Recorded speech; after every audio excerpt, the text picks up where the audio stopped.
going on, guys? JSGC here, and we are here for another Manchester City live watch-along. Today we're going to be doing my live watch-along of Manchester City's game against Tottenham Hotspur in the Premier League. Really big game with a lot of implications here, not just for Manchester City today, but also for Tottenham Hotspur as well. Tottenham were unbeaten up until a few weeks ago. They dropped points against Chelsea. They lost at home to Chelsea. They ended up following that up with a couple more disappointing results that they really should have been doing a little bit better against. Their home match last week against Aston Villa, for example, where Aston Villa managed to beat Tottenham Hotspur and managed to leapfrog them in the Premier League. And they've gone from being title contenders to all of a sudden very much looking like they're not going to be title contenders, but win this game and all of a sudden they are title contenders once more. Lose this game though, I can't really see Tottenham being able to push on and catch the rest. So this is a massive game, not just for Manchester City. I regard this as a must-win game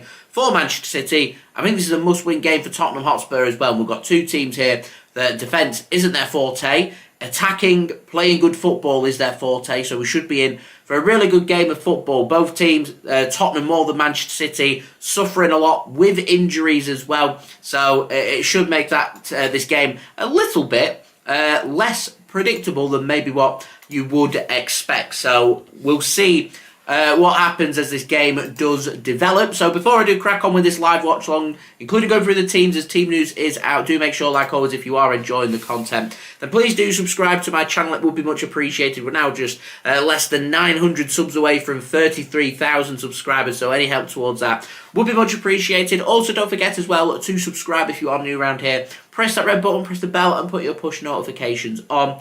Also, don't forget social media links. You can find the links to them in the description. They're also on the yellow banner too if you want to go and search for me and follow me on my Twitter, Instagram and TikTok. Email also in the description too if you want to hit me up for any sponsorships for any videos or any general business inquiries.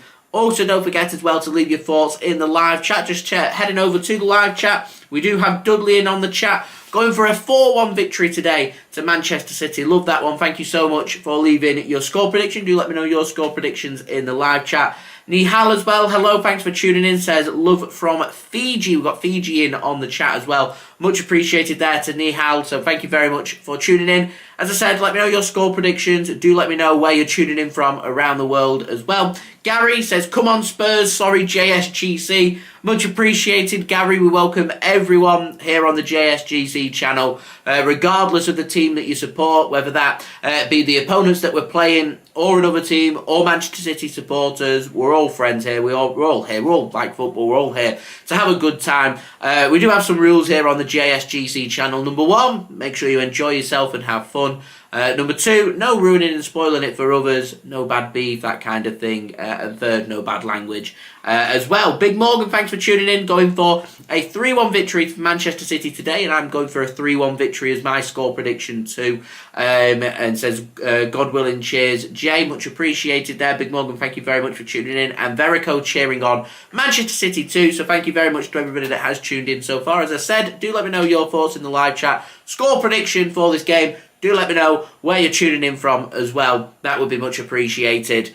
So we're going to crack on with this live watch along. We're going to go through the teams. We're going to start off with our opponents first.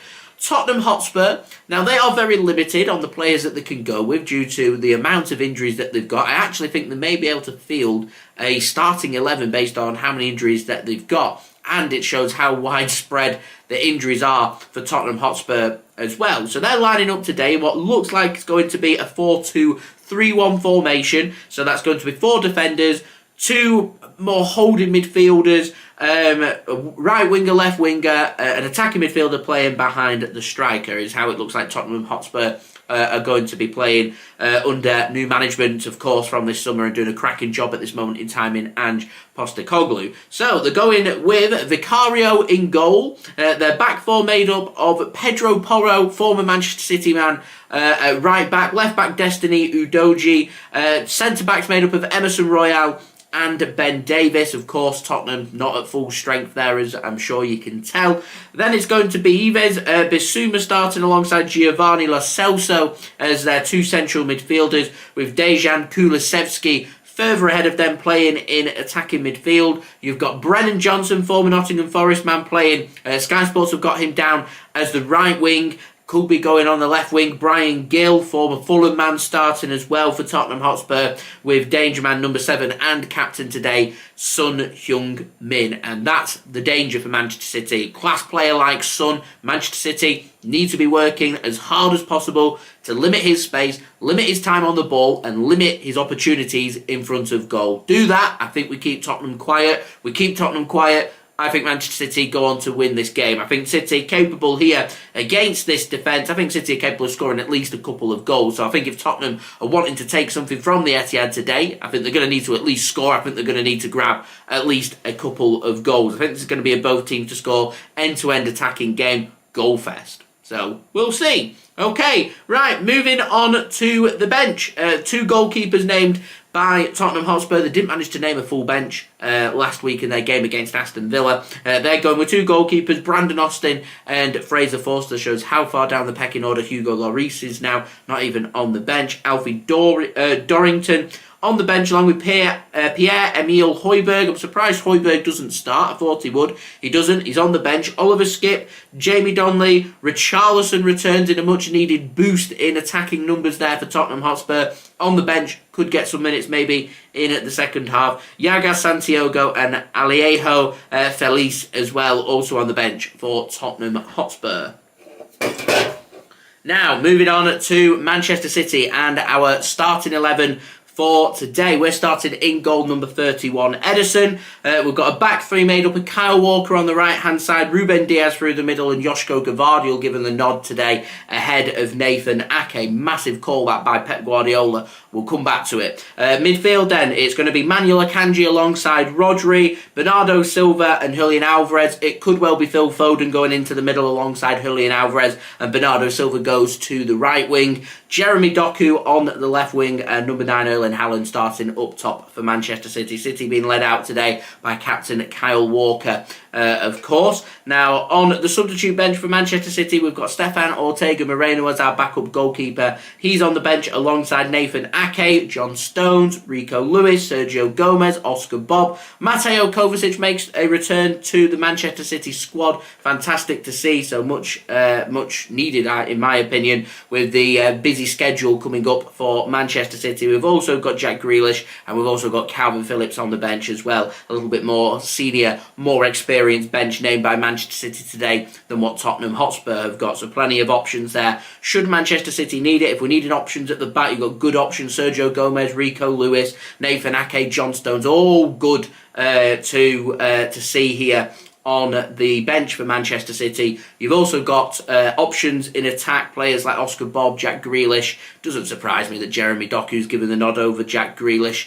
Jack Grealish seems to be a little bit all over the place at the moment. Jeremy Doku, his pace, it's electrifying. It's causing a lot of defence. Defence is a lot of problems. So, I think it's pretty self-explanatory that Jeremy Doku gets the nod ahead of Jack Grealish. And Jack Grealish, if he wants to become a regular first 11 in this Manchester City team, then he needs to be really pushing on here for us. And when he does get given the opportunities, he needs to grab that with both hands or make himself versatile. Maybe become an option in midfield. I'm surprised we've not seen it. But there we go. And speaking of midfield, the other options for City, Mateo Kovacic and also Kalvin Phillips, to the forgotten man at Manchester City. So I just want to talk about Josko Gvardiol being given the nod ahead of Nathan Ake. Nathan Ake, for me, I thought he made the difference when he came on in midweek against RB Leipzig. I thought he was the real difference for Manchester City. I don't know why he's not been put in the starting 11. If I were manager, if I were Pep Guardiola and I was on £300,000 a week, Nathan Ake would be starting this game and he'd be going on the left-hand side. So a really big call made there by Pep. Hopefully it doesn't come to bite us on the backside and he will be able to put it. I mean, I've got every faith in Josko. I think he's a fantastic player. Nathan Ake, though, he's brilliant. He's been absolutely brilliant. He's just an all-round solid defender. And I think our defence looks better with him in when he's rather than when he's not in the team. Of course, our defence looks even better with John Stones. Not fit enough to be starting once more. I don't think we're going to see much of John Stones over the next week or two, to be honest, because I don't think City want to rush him back. I think this is very similar to that of Ruben Dias that we had all throughout February and March of last season, where we just simply didn't see him getting any minutes for Manchester City. He was on the bench, and Man City were making sure he was getting up to match sharpness, getting up to match fitness, but he wasn't getting that playing time until they were convinced that he was over his injuries, that he was good to go. And I think they're doing the same here with John Stones. Don't want to rush him back and have a reoccurrence of the same thigh injury that's kept him out for the last couple of injuries. You don't want that to be a third time. So I think that's why City have decided to leave John Stones on the bench once more. That doesn't surprise me. I would have gone with Nathan Ake if it was up to me, but there we go. Nihal, thanks for tuning in. Says, come to Fiji. Now, me and my wife did have plans. We were writing down some places that we'd like to go and visit. And the Pacific Islands did come up. We were planning a trip to Oceania, Australia, New Zealand, the whole shebang. And then we had a look at the Pacific Islands, and French Polynesia is a very popular destination that people like to go and visit. The other island that came up, very interesting for you to say it, was Fiji. Looks like a stunning place. I'd love to go to Fiji. Unfortunately, JSGC is very poor right now. I'm not Pep Guardiola. I'm not on £300,000 a week. If I was, I mean, I'd probably be retiring. If it a week as well and I was getting 300 grand, imagine if it was tax-free as well. I reckon, give me 10 to 12 weeks. That'll do me, retire. And then I'd gladly go to Fiji. DR Dassler, thanks for tuning in. Says, what does JSGC stand for? Interesting question. JS is my initials of my name. GC. It used to stand for Gaming Channel. When I first formed this channel all the way back in 2016, I used to do a lot of gaming. I've always been very passionate about football, so I used to cover a lot of Football Manager content. Still like enjoying a bit of Football Manager content, to be honest, but kind of escalated that away and kind of angled it towards a new angle of me speaking about football and speaking what I'm passionate about and what I know about, and that's the club that I supported since 2002. And that is Manchester City, so we adapted it round there.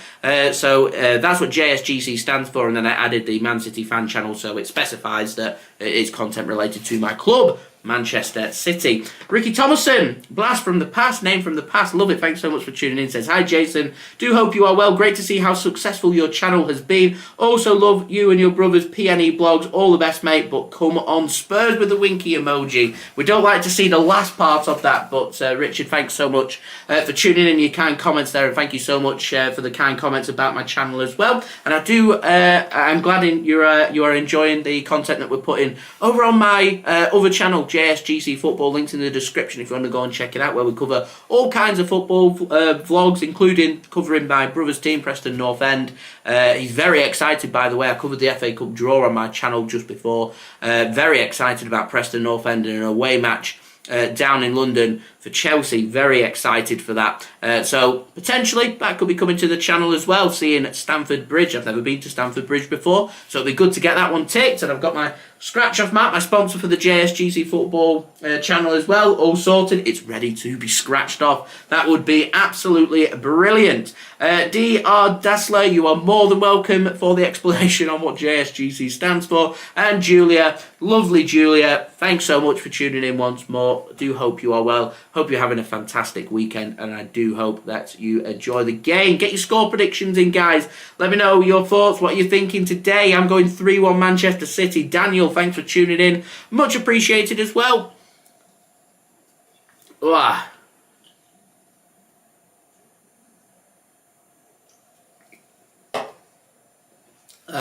Decent. Richard says he would be excited if we weren't playing so poor. I didn't get to check out the match on Friday night against Queen's Park Rangers. I was out and about, busy times. But I heard it was really poor, a really poor performance, and I can believe it. Yeah, it just seems to be so inconsistent. Form for Preston at the moment seems to just be dwindling. Fairly sure it's is it the 23rd worst form of any team in the Championship at the moment. Need to try and sort things out as quickly as possible, really. I mean, next weekend, for some strange reason, we've decided, you know what, we're going to go to Norwich away. So I've got a bit of a rush, so we're at Norwich away next Saturday, and then we are back here watching the Luton City game. Of course, the most in-demand ticket quite possibly ever. It's even more in demand than AFC Bournemouth away due to the really small stature of the ground and the amount of away tickets that you get given. But it'll be good. It'll be good. I'm hoping we'll get to Chelsea. Richard, are you planning on going to the Chelsea away match? Daniel says, hope City hammer Spurs. Try and stop Arsenal winning the league. There's a lot of Spurs fans that echo that one, actually. Anyway, they say they've got an injury crisis. They think that they're going to lose this game. So they're not too fussed about it, as they don't want Arsenal to win the Premier League. So we'll see. We will see. It's Manchester City. Anything can happen. Richard says he's fancying a 3-1 or a 3-2 to City. I'm going for 3-1 City. I can see it being both teams to score. I can even see Spurs taking the lead here. You sucker punch 5 minutes in, Heung Min Son. You've heard it here first. Manchester City fan, thanks for tuning in, says nervous, to be honest. I'm not nervous. I think City are too strong for Spurs today.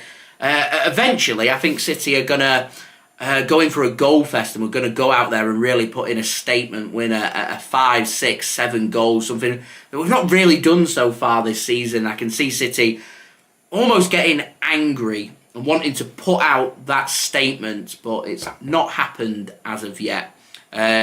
Maybe this is the game. We'll see. Spurs, it could be a dodgy game. Ange Postecoglou's got them playing some really good football, so City need to be wary. Need to be really wary. Need to put in a good performance. Teddy, thanks for tuning in. Going for a 2-0 Manchester City win. Love that clean sheet as well. Daniel says Manchester United lost yesterday. They got absolutely annihilated. It's the biggest 1-0 loss I've ever seen. How Newcastle United didn't end up coming away with 3 or 4 goals from that game is beggars belief. Manchester United all over the place, but it is absolutely things we love to see. Richard says, wish I didn't catch it, to be honest. What's my thoughts on Ryan Lowe? Passionate, loves it when he wins, not so great when he loses, comes across as a bit of a sore loser, a bit of a sulker. I don't think tactically he's the best manager. Doesn't really adapt his football around opponents and how they're playing. It's just very much the same system week in, week out. And if how you play works against a certain team, great. When it doesn't, he doesn't do anything about it, and you end up being on the receiving end of some really poor results. That Middlesbrough game midweek, horrific. Taught a lesson there by Michael Carrick, who's in charge at Middlesbrough, and then just poor again against Queen's Park Rangers. Richard also says, I do believe it would be silly to sack him, but if performances carry on like this, then it will grow ever more likely. 100%. I think Aaron was saying to me he thinks 3 more games he'd give it.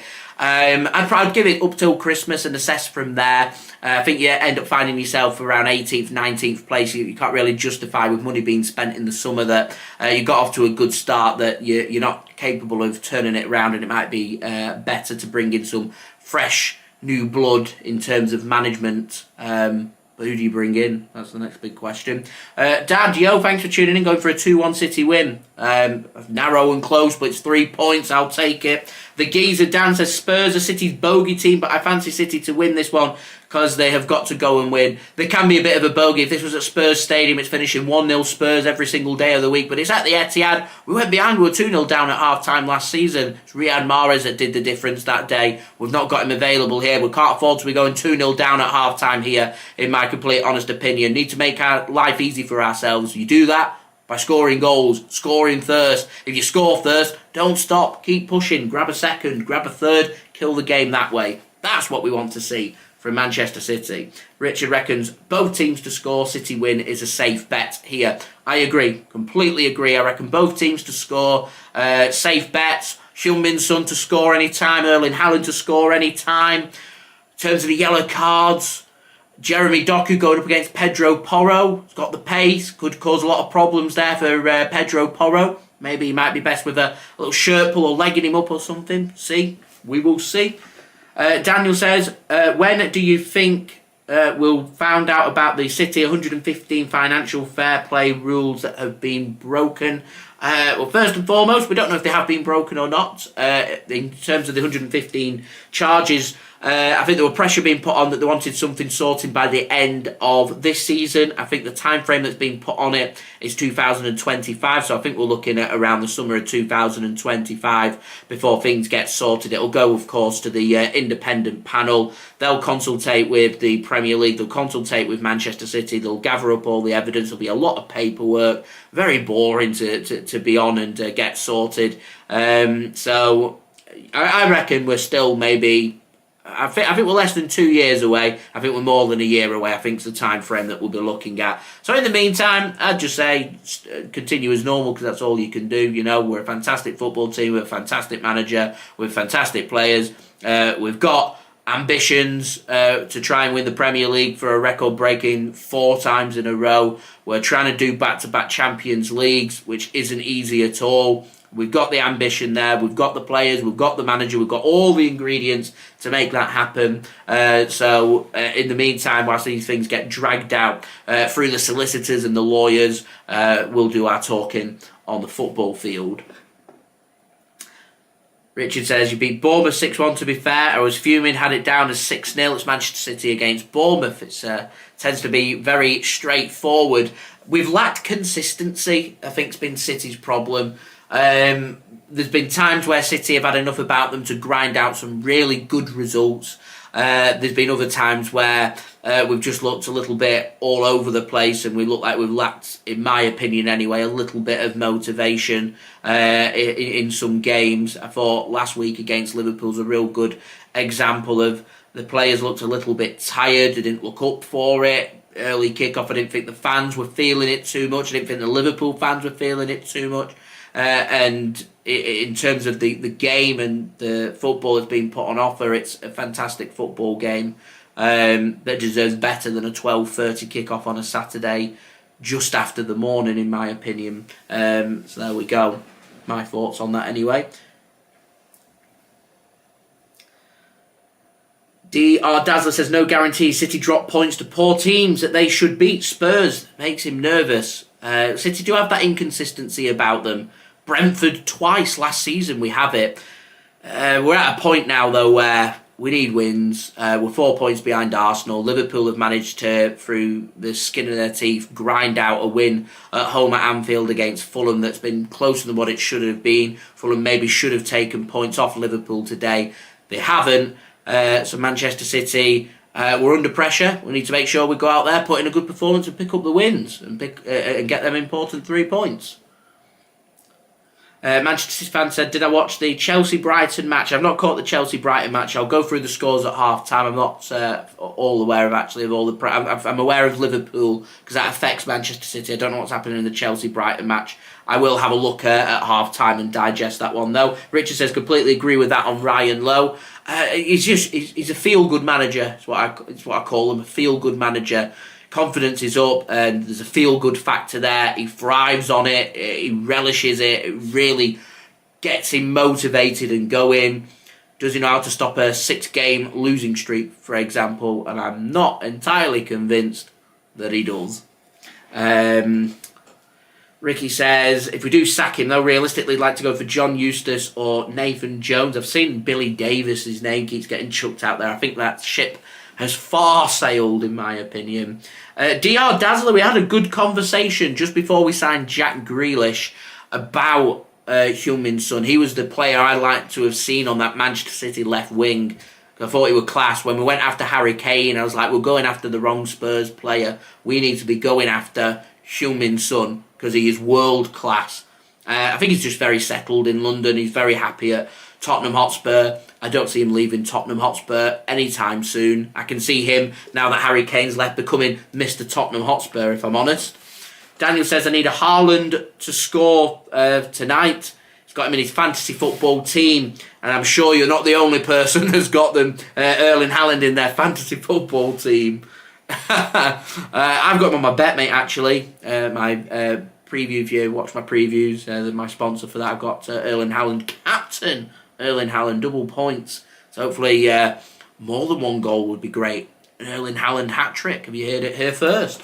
We will see. Right, guys, thanks so much for tuning in. Much appreciated. Players have made their way out of the tunnel, which means we are nearly ready here for kickoff. So do make sure, like always, if you are enjoying the content, please do subscribe to the channel. Also, don't forget to leave your thoughts in the live chat, including your score prediction for this game. Also, don't forget to leave a thumbs up too. 100 likes is the aim. We're now just 64 likes away from that aim, so any help towards that would be fantastic.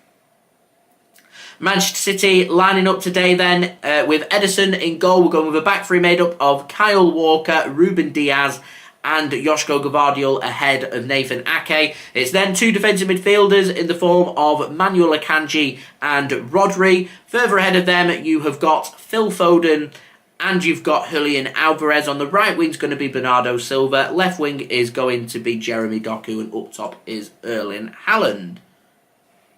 Big match this one. Big match. How we feeling, Blues? Do let me know.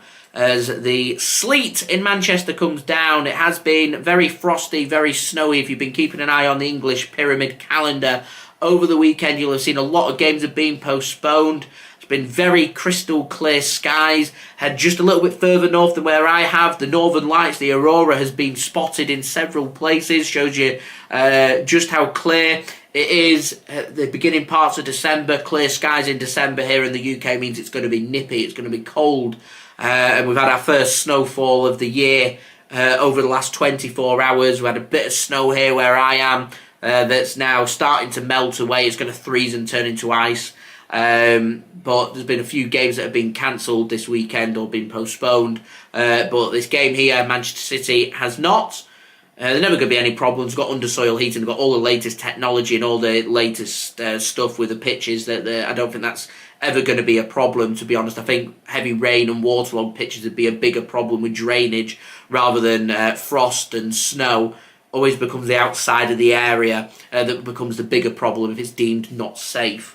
So there we go. Anyway, game does go ahead. Never was in danger. Manchester City are about to get us underway. It's going to be Bernardo Silva getting us underway. A City attack from left to right with Spurs attacking from right to left.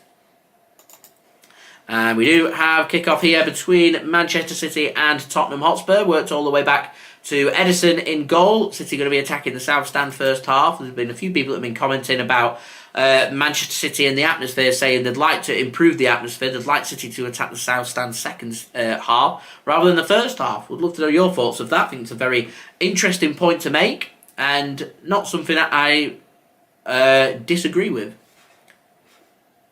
Julia, certainly have beaten us before, so you do never know. Damon, thanks for tuning in. Much appreciated.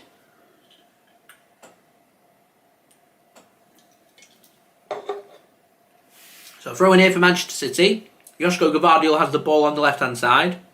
He's going to run that out of play. It looked like it went out of play. Linesman says no. So play continues. Manchester City can have the ball working it from left to right. And here is Bernardo Silva inside the Spurs half. And City can burst forward here. What can Manchester City do with the football? Phil Foden with the ball to Kyle Walker. Please bear with me 1 second. My view is slightly obstructed. That's much better. So we're to the left-hand side. Here's Jeremy Doku then for Manchester City. Just being worked backwards here by City. Spurs choosing to press. They're playing in a very murky grey colour. All grey. Grey shirts, grey shorts, grey socks.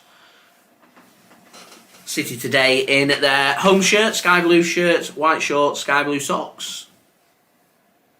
As we're now to 38 likes. Only 12 likes away from 50 likes. Any help towards that would be great.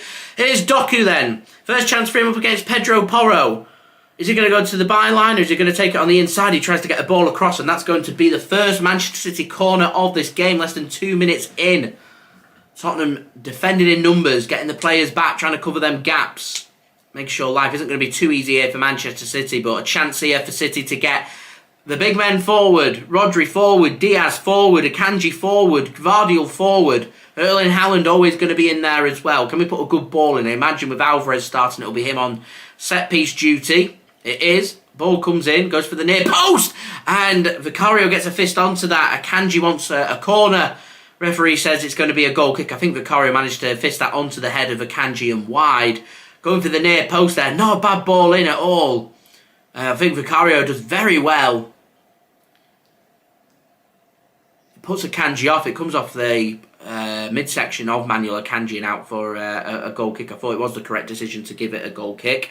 That's going to be a throw into Manchester City. 3 minutes in here at the Etihad Stadium, 0-0. City have just worked this back then to goalkeeper Ederson. Here's Akanji, finds a pass to Ruben Dias. Chips the ball across to Jeremy Doku on halfway, and the linesman's going to change his mind and he's going to give a throw into Manchester City. It looked like he was going to flag for a throw into Tottenham Hotspur. Pep Guardiola must be cold. He's got his big coat on and a ball comes forward here to Erling Haaland. Foden is forward and a challenge comes in, and that's going to be the second corner of the game, and it's going to go to Manchester City once more. A lively start here. Couple of corners for Manchester City, getting the ball into the right area. Can we have an effort on goal next? That's the question. So Julian Alvarez in front of the south stand is going to be taking this corner for Manchester City, and again a chance for the likes of Dias, Gvardiol, Akanji, Haaland, etc. All into the box. Near post comes in. Clearly City have been doing their homework and looking at their near post, focusing their set pieces, trying to get a flick on or something. We'll see. John, thanks for tuning in. Much appreciated. Do hope you are well. City now turning the attack down the right-hand side. And Bernardo Silva finds Phil Foden. And a good challenge that from Destiny, and Tottenham Hotspur are going to be able to come away with the ball here. Here's Ben Davies back to Destiny. And Bissouma just trying to play it down the flank, goes out of play, and that's going to be another throw-in. This time again to Manchester City. Tottenham struggling to get out here first 4.5 minutes. They do like to play football. I don't see them putting their foot through things and just trying to clear their lines. So really good challenge that's come in there. Really good challenge from Kulusevski on Julian Alvarez to win the ball back. So Spurs now looking for their first chance here to have a little bit of possession.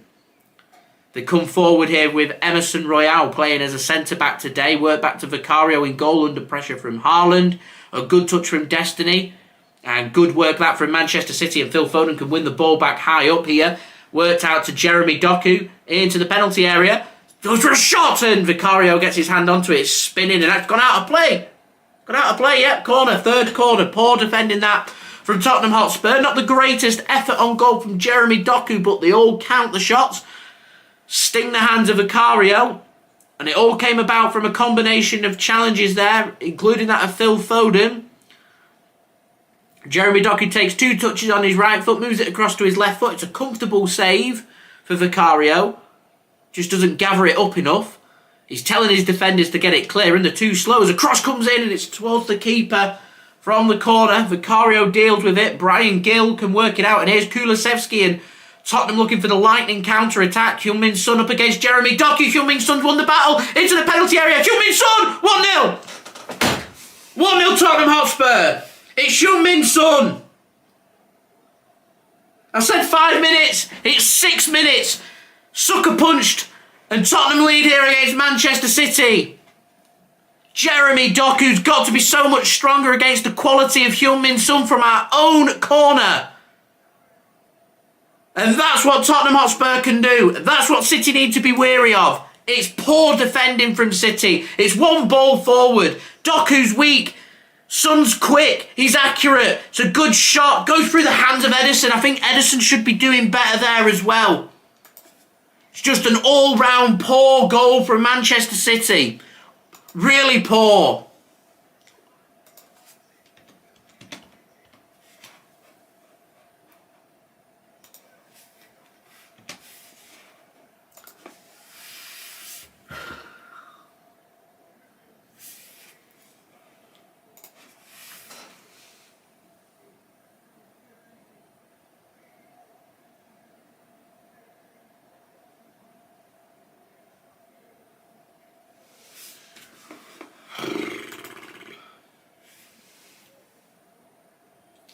Exactly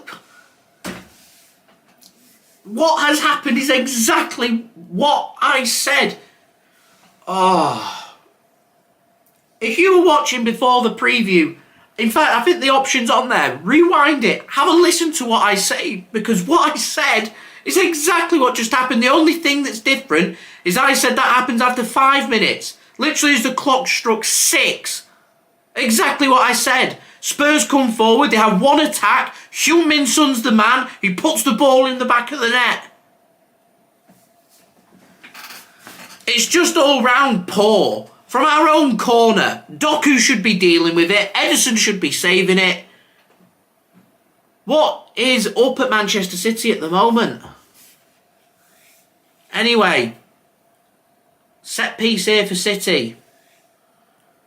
Alvarez flicks on. Haaland, own goal, 1-1. Let's go! Let's go!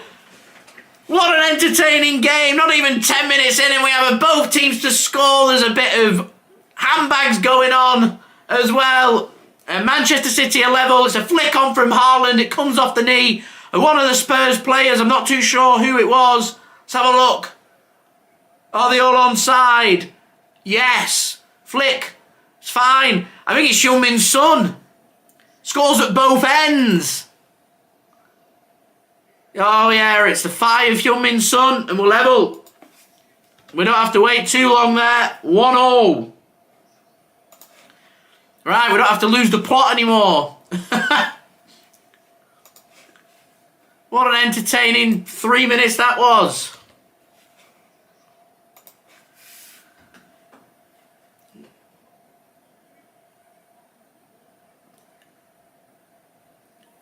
Dare I suggest you're most vulnerable when you first score? And there we go, we're level again. I want to go back to that goal that City conceded. I want to go back to it. Because from our own corner, we're not covering the space. Although, 1 minute, Alvarez tries to find the pass to Doku, he can't find it. City pressing Spurs here. Kulusevski turns Rodri. Son's in space. Is he going to use him? I think he's going to use Bryan Gil. And it's one touch too many, I think, there from Kulusevski. And he gets fortunate touch off Ruben Dias out for a throw into Spurs.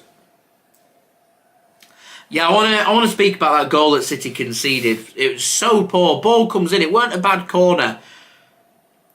Spurs hit the counter-attack, but that counter-attack can only happen once that ball gets launched forward.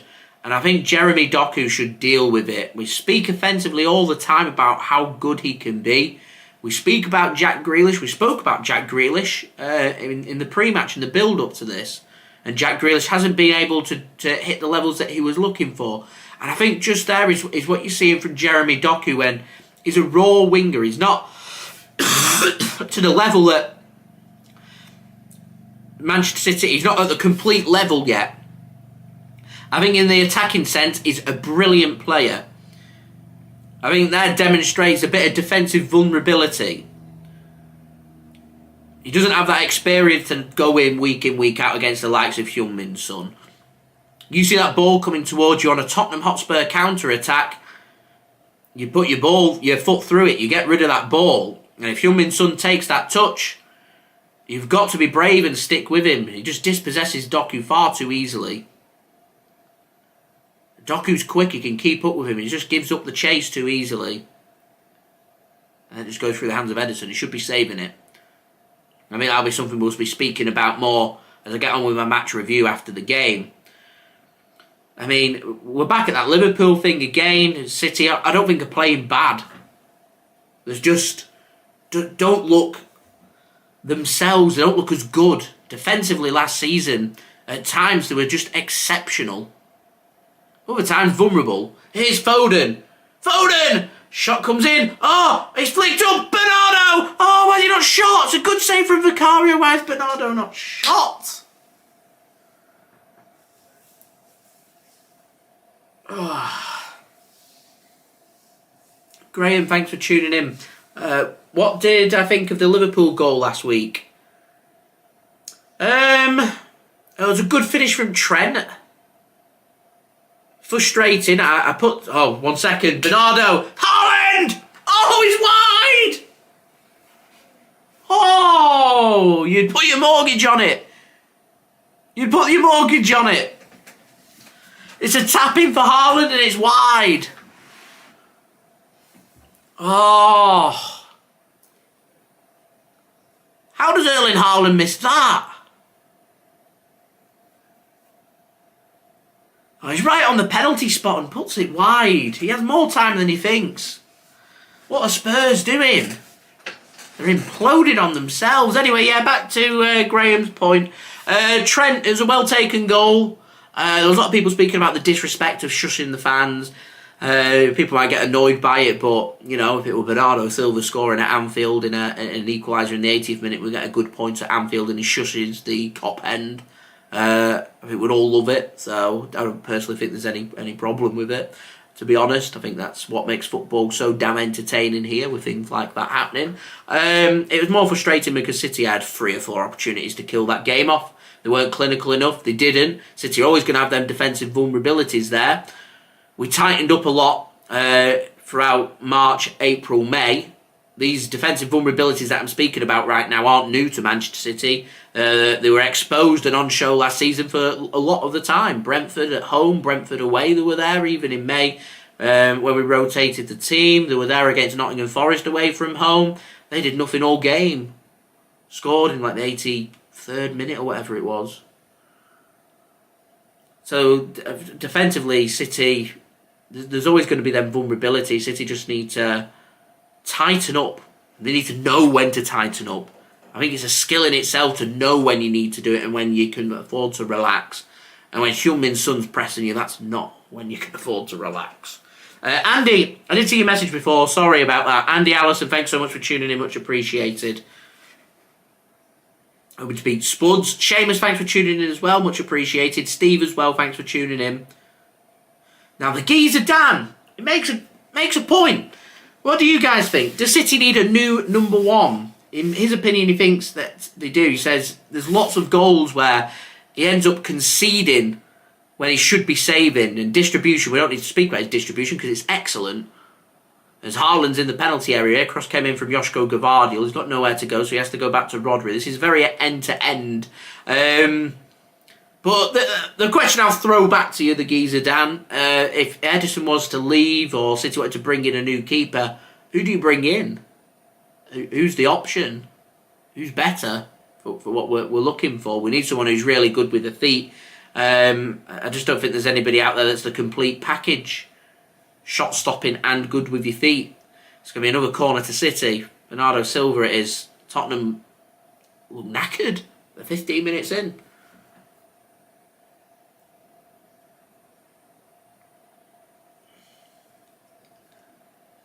I think Eddie does the job for Manchester City that we need him to do.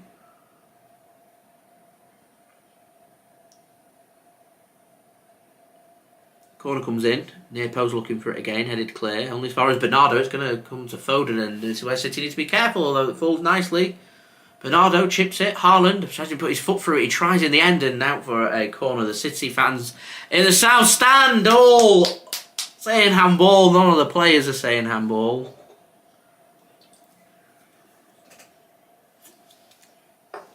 Banana from the rags. I'll come back to speaking about Onana in a minute. Corner. Taken short by Alvarez. Doku thought about putting the ball in. He doesn't. Bernardo, he might. It's not a very good ball. And for some reason, the Spurs player decided to go with his head. I think it was Bissouma rather than it being right by his ankles and putting his foot through it. Destiny gets his head onto that. It's going to be picked off by Ruben Dias. And they want to come forward here, Spurs. City don't get the free kick they're looking for. And Kulusevski goes down. And throwing given to Manchester City. And Nana. I want to speak about him because watching him in the final last year did very little wrong. And I feel like maybe he's trying too hard at United. I personally don't think he's too bad of a goalkeeper. I just think his defence let him down and his confidence has gone. It's clearly a confidence goalkeeper, and once your confidence goes, it becomes very difficult to get it back as a keeper. But maybe he's just one of those that looks good at Inter Milan, a slower paced league playing in Serie A, builds his confidence up there. It's all action go in the Premier League. You always need to be on your toes. But he looks a little bit more suspect. But I think all goalkeepers have weaknesses, to be fair. There's no real perfect goalkeeper. Also, some of the legends of the game that I've seen play, the likes of Gigi Buffon, fantastic goalkeeper. He had his vulnerabilities. Victor Valdez, great keeper for Barcelona. I didn't think he was that much of a great goalkeeper, but he did exactly what you needed him to do for Barca. Marc-Andre ter Stegen, I rate, again, has his own weaknesses. Iker Casillas, Real Madrid keeper back in the day, and his weaknesses. He was a good keeper. Haaland, cross comes in, headed clear by Spurs. Bernardo Silva trying to gather that one up. Spurs, City are choosing to pressure them because they know there's going to be mistakes. It does leave City vulnerable on the counter-attack if they don't get it right. But I think City are prepared to take that risk because it's creating opportunities for them. Andy, no defence at all for United. It's terrible. It's got Harry Maguire right in front of him. There was a partnership of Harry Maguire and Johnny Evans. It's a joke. It's a circus at Manchester United. Long may it continue. Long may it continue.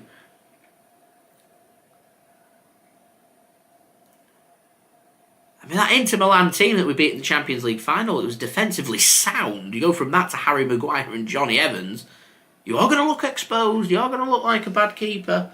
Shay Given was a class keeper. Solid Premier League goalkeeper. There's loads out there. David Seaman, I thought, was a great goalkeeper. His save against Sheffield United, I can't remember if it was the final or the semi-final of the FA Cup, where he managed to bend his wrist and get his massive hand behind the ball to stop it from crossing the line. It's one of the best saves I've ever seen. He's another keeper. He had errors in him. Brazil scored from like 50 yards out in a World Cup quarter-final against England from a cross. David Seaman was at fault for that. I don't think any less of him, though. He's a good keeper. Spurs, they come forward, get themselves their own corner, their first corner of the game. It's taken 20 minutes.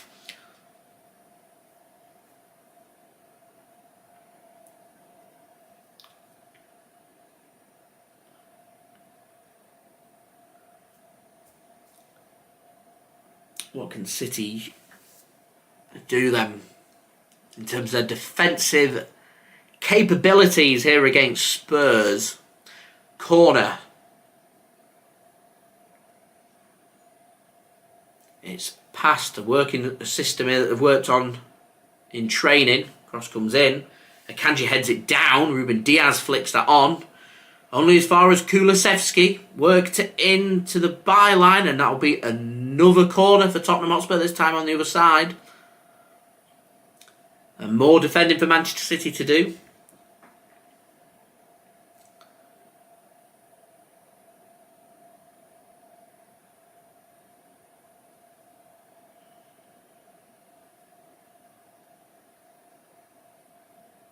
As we're now on to 43 likes, just 7 likes away from being halfway to my like goal of 50 likes. So any help towards that would be much appreciated. Do subscribe as well. Corner here for Spurs, just whipped in this time, headed clear. Manuel Akanji is again getting his head onto that, and Kulusevski gathers that one up and just works that one backwards. Again, work to the left-hand side destiny now. City get their shape all sorted. Spurs have kept 4 players forward, all in an offside position as of right now. Spurs don't really know where to go, so City choosing to put the squeeze on, and Alvarez, Bernardo, Foden pressing so far has been brilliant from Manchester City. I want to see more from Doku. I wonder if his confidence has gone a little bit from that Spurs first goal. That not seeing an awful lot from Jeremy at the mo. Here is Kyle Walker on the right hand side, works it to Phil Foden. He plays a ball into the channel looking for Erling Haaland. There's too much on it, and he'll go to goalkeeper Vicario and he'll gather that one up. Here's Bissouma now, works the ball to the left hand side. Here's Ben Davies, back to Bissouma, and Bryan Gil's had to drop deep, getting pressed, and City going to come away with the ball. He wants a free kick. Referee says he's gone down too easily. Play on. Rodri took a heavy touch. Still finds the pass to Kyle Walker. Here's Bernardo. Now, one thing I've been impressed with is City on this right wing. It's been a bit of a weakness for City so far this season, I think. But the combination of Bernardo and Phil Foden really working well, I think, at the Mo. It's a lovely show of pace. Gvardiol has been torn apart, and that's a brilliant bit of defending. Ruben Dias puts that one out for a corner. It was Brennan Johnson with a lovely show of pace. Left Josko Gvardiol for dead. Gvardiol needs to be stronger there, shoulder to shoulder. Brennan Johnson isn't a physical player, he's a quick player. He just does him for pace, and it would have been a tap-in for Heung Min Son. It's great defending from Ruben Dias. I can't believe there's been some football Twitter accounts out there that have had the disrespect on Ruben Dias. Didn't play great against... as cross comes in from Spurs and it's out for a goal kick. He didn't have his best performance against Liverpool last week. And he certainly didn't play very well against RB Leipzig either in midweek. And a couple of games where he's not been at his best, and all of a sudden people think he's having a shocking season, which is baffling to me. Some people have put him in the Joker 11, the worst 11 of the season. Looking for them clicks and interactions, of course. Ruben Dias showing his quality there. That's a lovely touch from Bernardo Silva. Can't find the pass though, and Spurs can gather that one up, and Destiny's going to work this back to Vicario. Emerson Royal is going to stretch the pitch. Gives Vicario the option to again work it onto the left-hand side. And Spurs can come forward here, and it's a poor touch from Bryan Gil. Bryan Gil's struggled to get going in this game so far for Spurs, I think. And here's Manchester City now. Not wasting any time, getting it from right to left. Jeremy Doku up against Pedro Porro. Has to turn and go backward. Josko Gvardiol works it back to Ruben Dias. Gives it to Manuel Akanji now. I think that midfield big time. And our defence is missing John Stones. I think that's the big absentee. I just think City's just looks tighter, more compact and better with John Stones there. We were still conceding when we had Stones back in October, of course. We just looked more confident and we looked more comfortable with him there. I'd like to see Nathan Ake and John Stones come into the City starting 11. I think you're looking at City's strongest 11 as Alvarez plays a pass in towards Jeremy Doku, and Tottenham not dealing with it, and the push comes in from the back from Jeremy Doku on Pedro Porro, and free kick given to Spurs, and there's a bit of miscommunication going on at the Mo. Spurs defenders wanted Vicario to come and collect that. We saw before Vicario leave the ball, waiting for his defenders to clear it, and they didn't. It went out for a very cheap corner that City didn't punish Spurs for. Ball given away. Kyle Walker wins it high up. Bernardo threads it through. Kyle Walker going to struggle to keep it in, but he can get the cross. It's whipped right across the goal. Too deep, and it's actually gone out of play for a goal kick.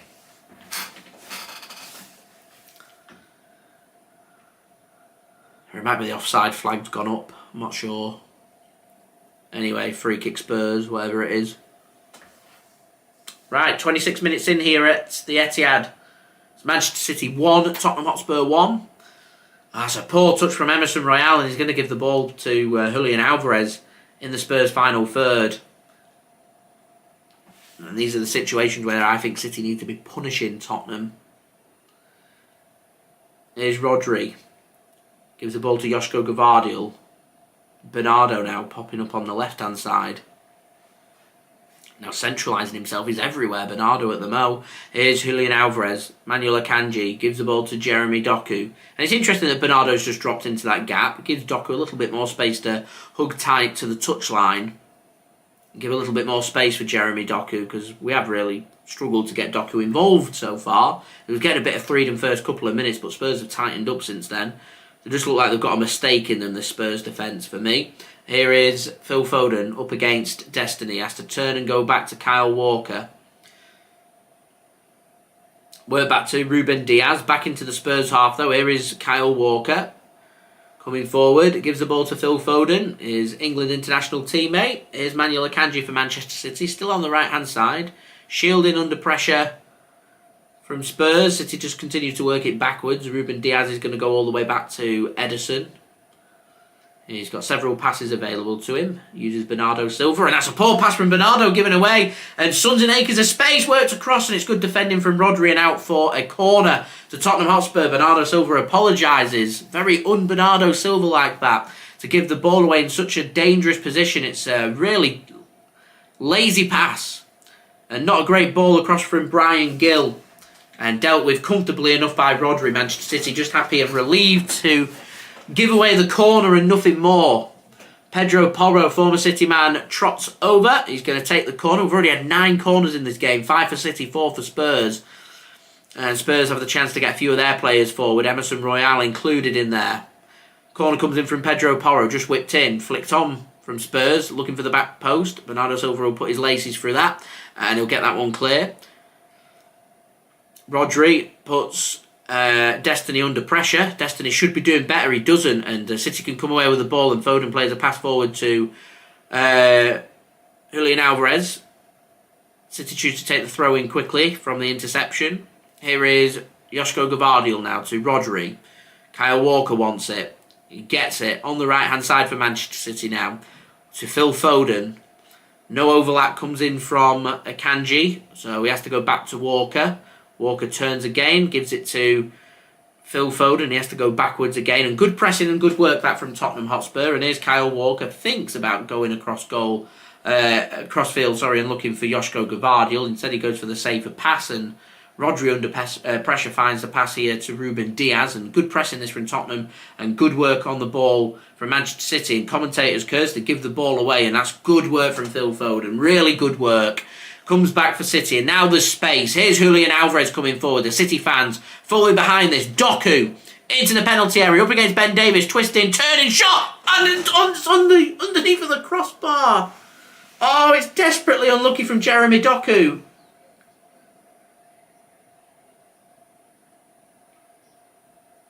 Desperately unlucky. Really good work from Doku. Gets onto his right foot, gets a clean shot away. It's onto the... I think it might be onto the inside of the post. It just bounces down. And the Spurs fans, I'm sure, will be very thankful that it didn't drop into the net. Stays out. And City very unlucky there. Remains 1-1 here at the Etihad.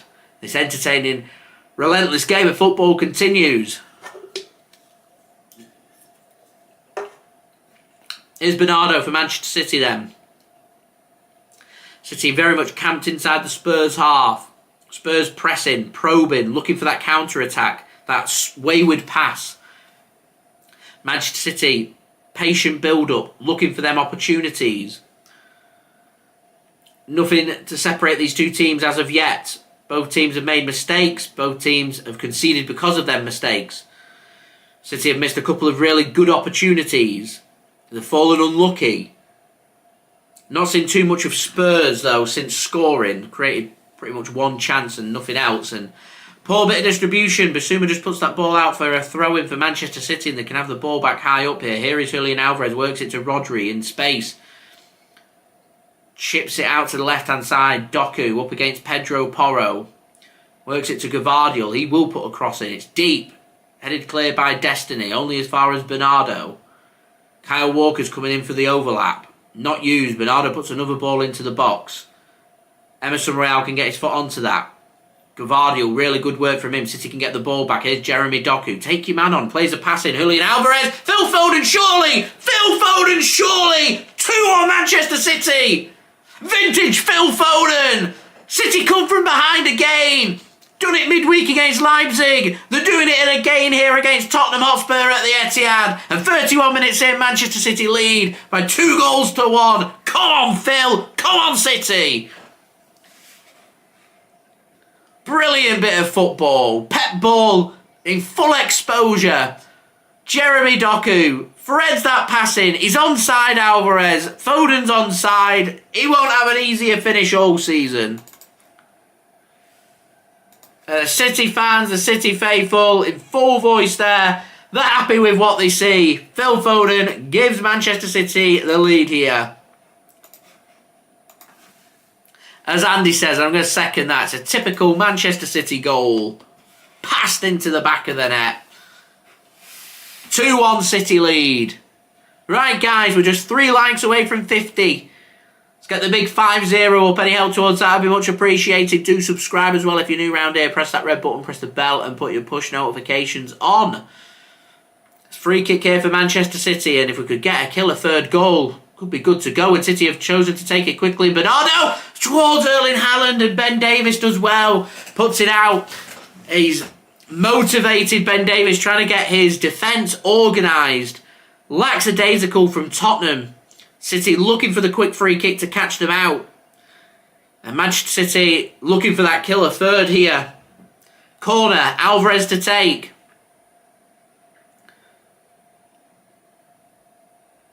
Haaland forward, Akanji forward, Gvardiol forward. Corner comes in. And the near post headed clear by Spurs. Jeremy Doku works it back to Ederson, who's near enough on halfway here. Plays it past to Kyle Walker. The geezer Dan, I agree, need to keep some quiet. I think the best way City do that is punishing Spurs and getting a third. I think everyone could just relax a little bit then, put Spurs under all kinds of pressure. They'll be thinking about tightening up because they don't want this to end up 5 or 6. I mean, Spurs still look pretty dangerous on that counter-attack, and Manchester City look exposed at the back. I think it. So that Doku shot before hit the crossbar, then hit the post. Very close to being in the top corner. Desperately unlucky from Doku. It doesn't matter. We don't have to wait too long. Phil Foden does get that second goal for City, and City lead here at the Etihad 2-1. And now Spurs can play a bit of football, and Rodri brings him down. He's late. It's going to be a yellow card, and that's Rodri suspended for Villa away.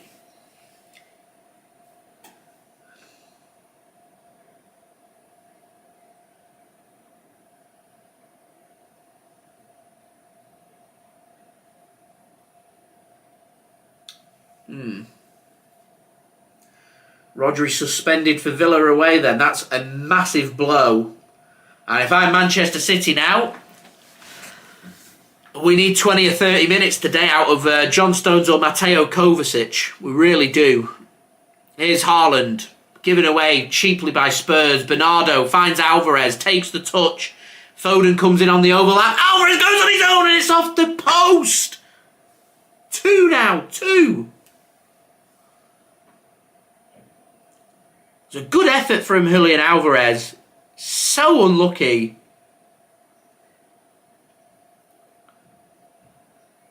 I mean, Man City, if they wanted to here, could have scored 4 or 5. As we do hit 50 likes. We're now halfway to 100 likes. So any help towards that would be much appreciated. Do subscribe as well. That would be much appreciated too.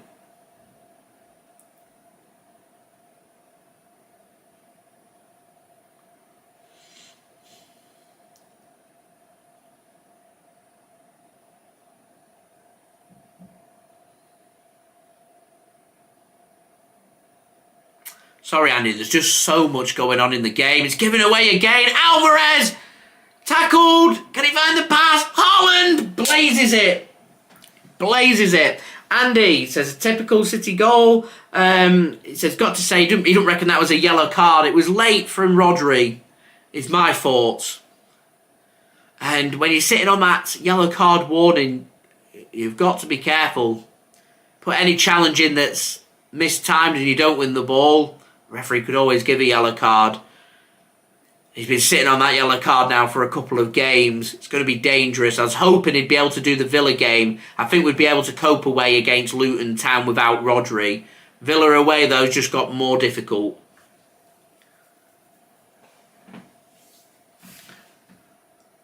Here's Rodri. Gives it to Jeremy Doku.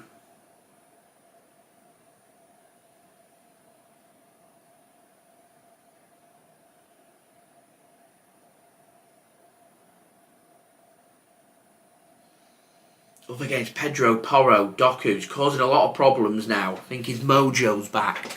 Josko Gvardiol gives it back to Doku. And you know what? Julian Alvarez has looked good. He's looked really good. He was impressive, I thought, when he came on in the second half against Leipzig midweek. He's taken that confidence forward. Kyle Walker, captain for Manchester City today, plays a pass forward and that's a free kick. So if Rodri got the yellow card before, that should be a yellow card. And the referee is consistent, to give him credit. He is going to give the yellow card there. It's late, it's mistimed, and there's the yellow card. I think it's Destiny that's just been a little bit late.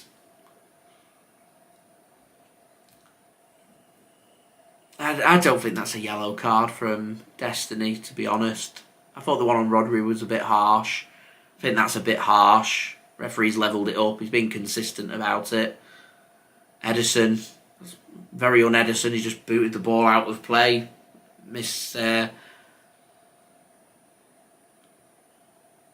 Miskicked or something, I'm not sure. Anyway, Spurs can have the ball. Work back to goalkeeper Vicario.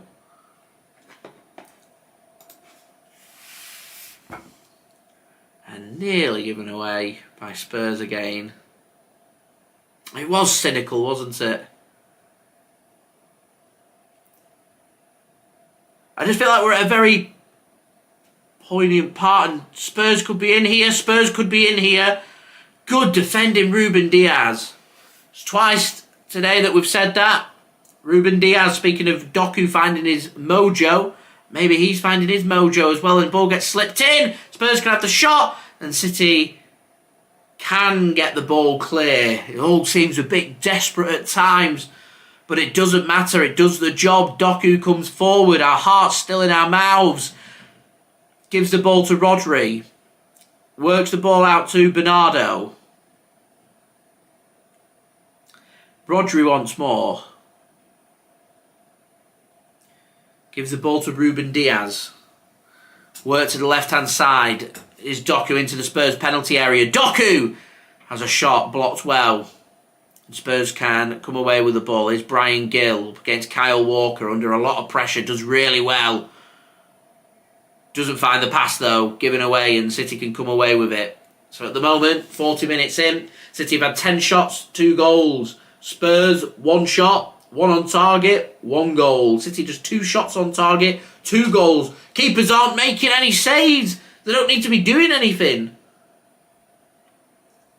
It's a lovely ball across. A good touch from Jeremy Doku. Gives the ball to Josko Gvardiol. Back to Doku again. Thought about going with the early ball in. He doesn't. Gives it to Gvardiol. He goes in deep. Foden takes the touch. Hooks it back across.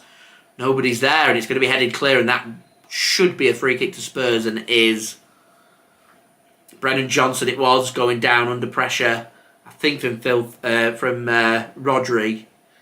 And whilst Rodri's had a yellow card, he does need to be careful that he sits on a yellow card. He's suspended for the next game against Villa, and yeah, that's a blow. We can't afford to be going down to 10 men here either. He needs to be careful. He's on a yellow card. As I said, some point second half, maybe early second half, I'd be thinking about bringing, potentially, thinking about Aston Villa away, bringing one of Mateo Kovacic or John Stones on, who's going to play in that role. So it does mean Akanji will definitely be starting against Villa. And Ruben Dias.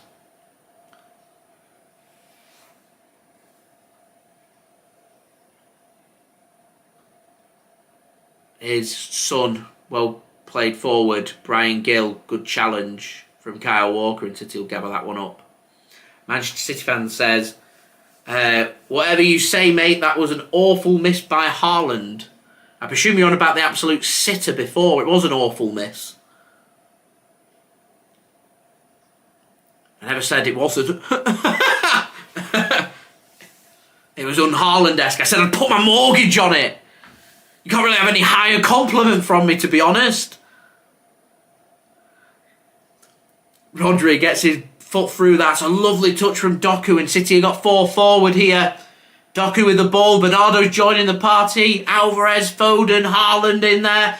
Not a good pass from Doku. Not a good clearance from Spurs. Not a good touch from Rodri, and Spurs can come away with the ball. And this is where they're looking for them first time balls. Bryan Gil, he's got an opportunity. There's Kyle Walker putting them jets on, making the interception. Lovely stuff. Lovely defending that from City.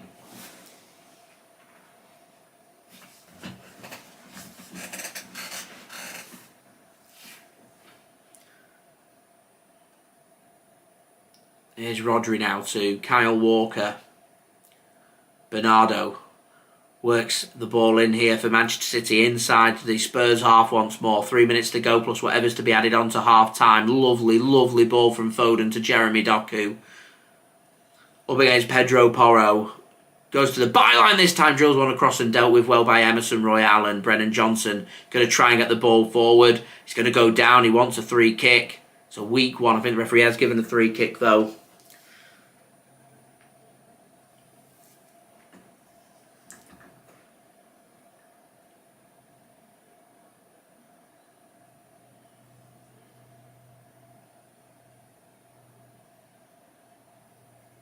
Ball sent long here from Tottenham Hotspur. Should be going up by Manchester City and Ruben Dias, and is. Josko Gvardiol works it back to Ruben Dias.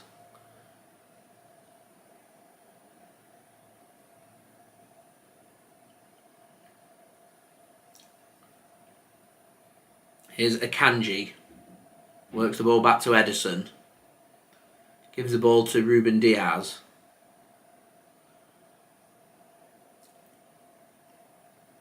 Gvardiol now to Ruben Dias. Rodri for City, just happy just to float this around. Andy, yeah, it's been Erling Haaland so far. But for a player that bags in as many as Erling Haaland, we can forgive. Although if we drop points, we'll come back to it, of course.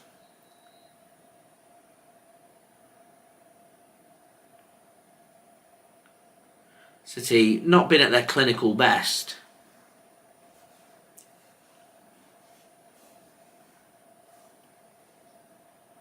I mean, Erling misses some big opportunities.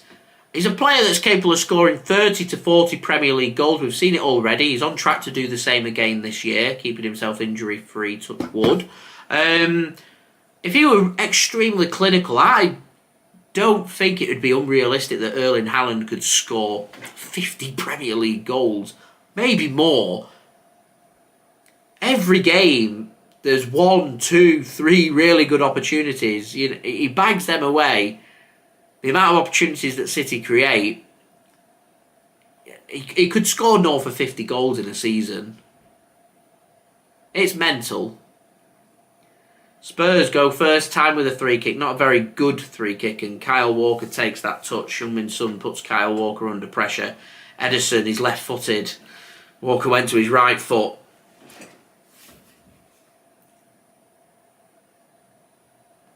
Andy, I think you're spot on. When Spurs come forward and do what they're doing, it creates all kinds of space for City, and if City are on it on that day, City do normally go on and score them 5 or 6 goals, and it's there for City if they want it. It really is.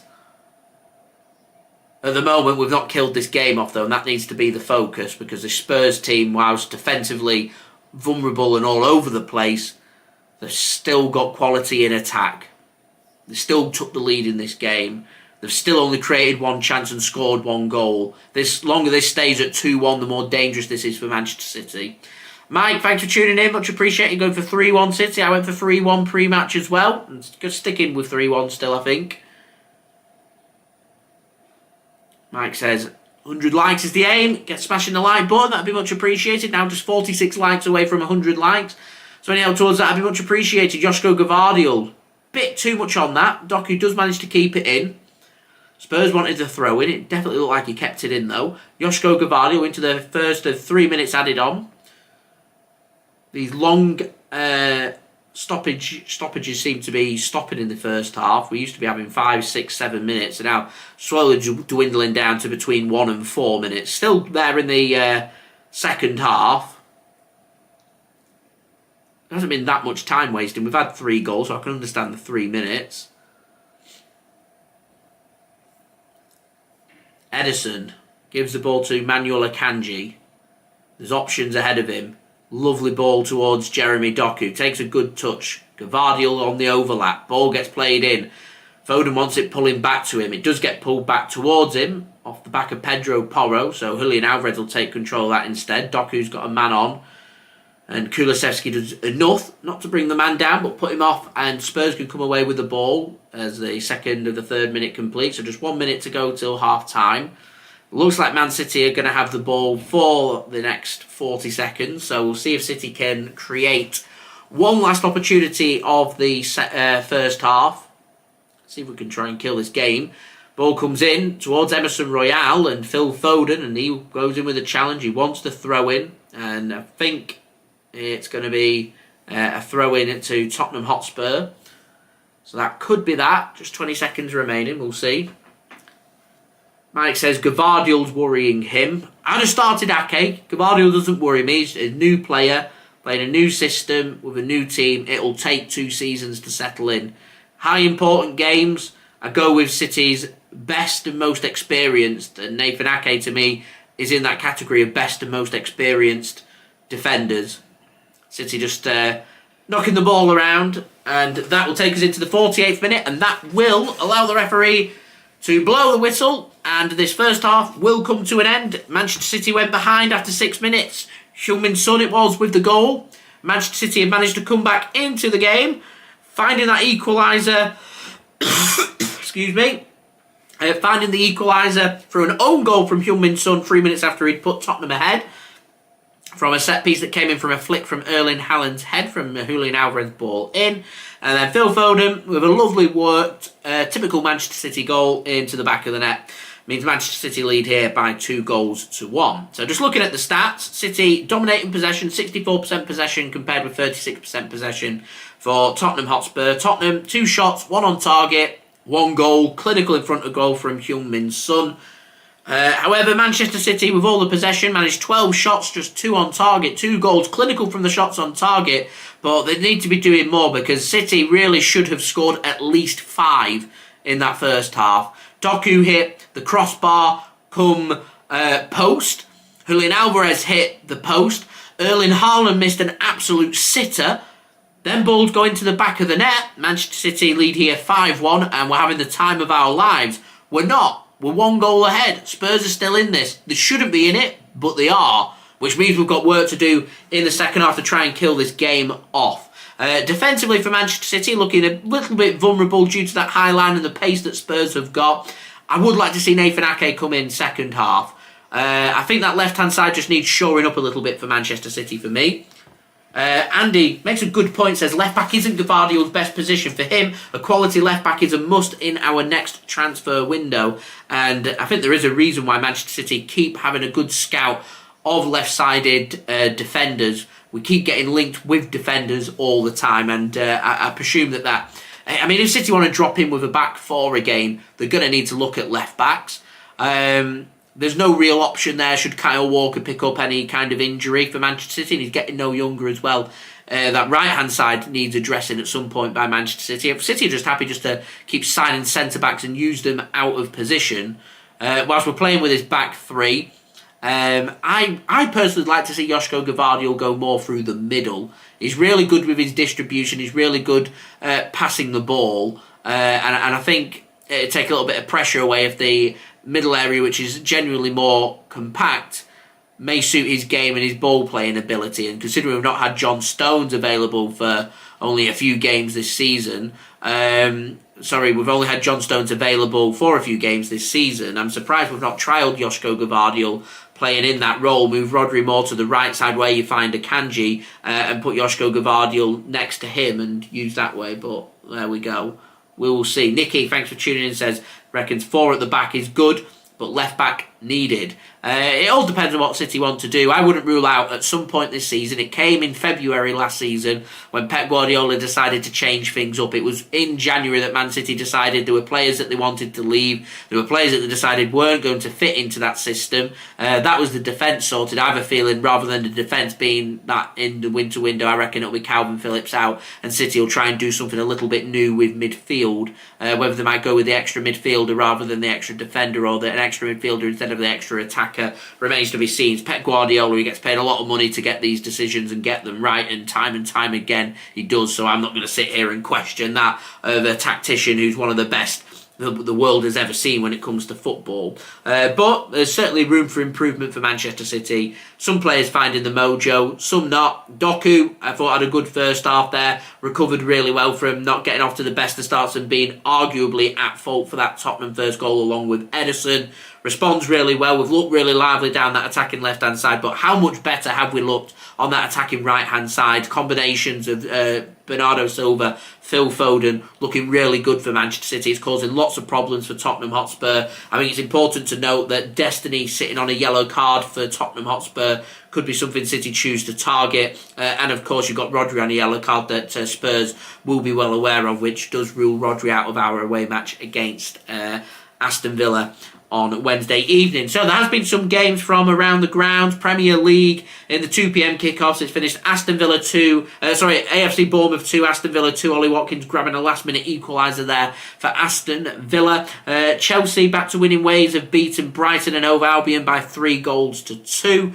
Liverpool in a topsy-turvy match between them and Fulham. It saw Alexis McAllister score a wonder goal. Go and check it out if you haven't already. Liverpool have won that game by 4-3, and West Ham have drawn against Crystal Palace 1-1. I love that Sky Sports chose West Ham Crystal Palace for their choice of game. That finished 1-1 with just 2 goals, and the other games that they didn't select for TV have finished 2-2, 3-2 and 4-3, and all seemingly more entertaining than that match down in East London. In the FA Cup, you've had some full-time scores. Eastleigh 2, Reading 1, as Reading exit out the competition. Aldershot 2, Stockport County 2.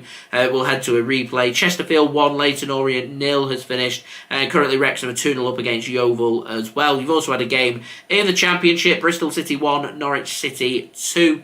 Under pressure, the last minute goal from Adam Ider as well from Norwich has seen them pick up an important 3 points for them in what's not been, it's been a pretty underwhelming season for them so far. North of the border, Scottish Premiership, St Johnstone 1, Celtic 3, Hibernian 2, Aberdeen 0, Rangers 2, St Mirren 0, nothing too much of a surprise there. You got matches taking place in the Women's FA Cup, Bristol Rovers 1, Keynsham Town 2, Southampton 3, Maidenhead 0, all full-time scores. There's some matches going on in Spain. Full-time scores, Mallorca 0, Alaves 0, Almeria 0, Real Betis 0. Very entertaining games in Spain so far. You've got Sevilla taking on Villarreal at 5:30 p.m. GMT, and Barcelona taking on Atletico Madrid at 8 p.m. GMT. Over to Germany, you've got Mainz taking on Freiburg today. That's finished 1-0 Freiburg away from home. A good away win that for Freiburg. Currently Bayer Leverkusen, Borussia Dortmund is half-time. It's currently 1-0 to the away side Borussia Dortmund. And you do have Augsburg taking on Frankfurt at 6:30 p.m. GMT. Also got games in Italy. Full-time scores: Lecce 1, Bologna 1, Fiorentina 3, Salernitana 0, Udinese 3, Verona 3, all finished. Currently Sassuolo 1, Roma 0 in the 25th minute. You've also got Napoli taking on Inter Milan in a big game in Serie A at 7:45 p.m. GMT. Over to France and Liga 1. Full-time scores: Le Havre 0, PSG 2, Brest 3, Clermont 0, Monaco 2, Montpellier 0, Toulouse 1, Lorient 1, all full-time scores. Currently in the 57th minute, Lille 2, Metz 0, and you got Marseille taking on Rennes at 7:45 p.m. GMT. Over to Portugal. Currently in the 93rd minute, Sporting Braga 3, Estoril Praia 1. You've got Moreirense taking on Benfica at 6 p.m. GMT. And you've got Boa Vista taking on Arouca at 8:30 p.m. GMT. And the final one from around the grounds as we head to the Netherlands this time. 3 full-time scores: Feyenoord 1, PSV Eindhoven 2, Go Ahead Eagles 1, FC Twente 3. NEC Breda, part of the City Football Group 1, Ajax 2, big win that for Ajax, and currently in the 81st minute it's FC Utrecht 1, AZ Alkmaar 1. There we go. Right guys, do leave your thoughts in the live chat. Would be much appreciated what you made of that first half, as we're now on to 57 likes, just 43 away from 100 likes. Don't forget to subscribe as well if you are new around here, that would be great. Nikki says the Liverpool game was great. City should have won that game as far as I'm concerned. The Geezer Dan asks, do I think City need another goal to win the game, or do you think City can hold out? That's a great question. Can they hold out the 2-1? I think they need another goal. I don't trust City's defence, in my honest opinion. I don't trust him. I think they need to do more. Mike says 100% Nathan Ake needed. Mike saying midfield doesn't have the pace of the likes of Kyle Walker. I agree. Try hard. Thanks for tuning in. Saying, come on City, love it. Absolutely love it. Thanks for tuning in. Mike says he reckons City need one more goal. Spurs, they're the bogey, so need to try and get that other goal. Nicky says, can't believe treats. I presume Trent. Is that Trent's goal? And McAllister's a thing of beauty. Pains me to say, it really does. Go and check it out if you haven't already, of his goal that he scored earlier today against Fulham. Top draw. World class. The geezer says, I think City will need another. I definitely reckon City need another. Andy says, if we carry on with the same vein in the second half, we will win the game comfortably. We create so many chances. We need to be more prolific in front of goal. I think Andy's spot on there. Julie saying, hopefully Haaland can get a goal as well. It'd be great after missing a sitter. And P2L, thanks for tuning in, saying hello. Much appreciated. Do hope you are well. Thank you for tuning in. So I do have some half-time entertainment for you guys to enjoy. It's brought to you by my partner channel, Mixed. Links and details there in the description. He recently did a review with one of the ice hockey players over in the NHL over in North America. Created their own version of vodka, I think it is, the Pink Whitney, the pink version of vodka. He did a review of that, so sit back, relax, grab yourself a drink, grab yourself a snack, and I'll see you for the second half.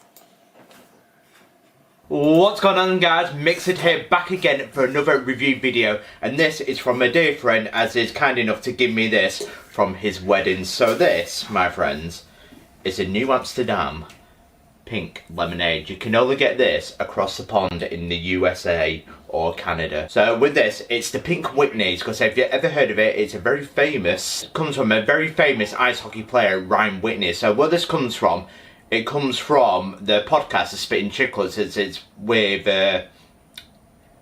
it's with Ryan Whitney, as he used his name for the brand, as he worked with New Amsterdam Vodkas, that's the brand, and it came up with this beauty, and I cannot wait to try it as well. So with this, with the pink lemonade, we'll try it we'll try one of these mini bottles, and then what I'll try is, I will try it with lemonade, as I'll make a cocktail, so make it pink lemonade. So let's get straight into this. So Pink Whitney, how does it taste?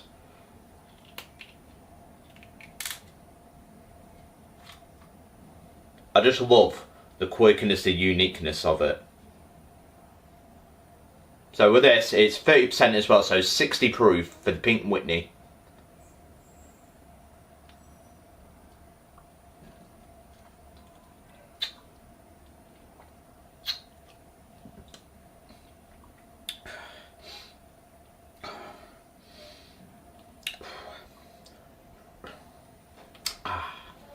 If you love vodka, you'll love this.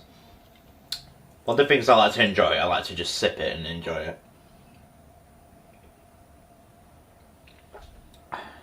But at 30% or 60 proof, it's surprisingly quite strong, as I can feel it. Can feel that familiar burning sensation of the vodka running down the throat and the stomach as well. So I can feel it coming down. But I think with lemonade, I think it'd be perfect. I can see why you'd use this for cocktails, but it's still very flavourful.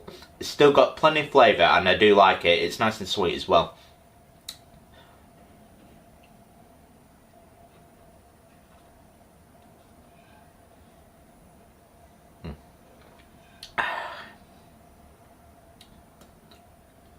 But I just love that it's actually from New York, this as well. New Amsterdam vodka, they absolutely nailed it. And with the Real Chitting podcast, where they came up with this brilliant idea to work with New Amsterdam vodka, is absolute genius. As I had a lot of demand like that, as there were fans asking about, oh, how do you make the pink lemonade, or how do you make the Pink Whitney, and then they branded it, and they've never looked back. This is where Pink Whitney comes from. I can see why it appeals to my friend. It is a big ice hockey fan and also a player as well, so I can see why it appeals to him.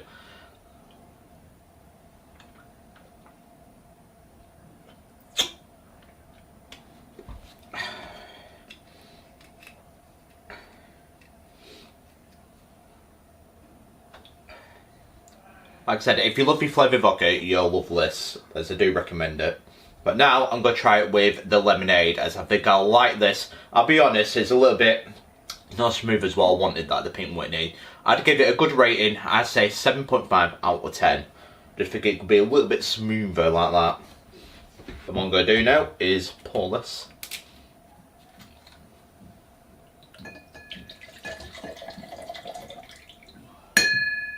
So just to be clear, you get 50ml in a mini bottle. Now chill this out in the fridge, And now we're going to put in the lemonade, or for a more international audience, soda, or club soda as you call it in the USA.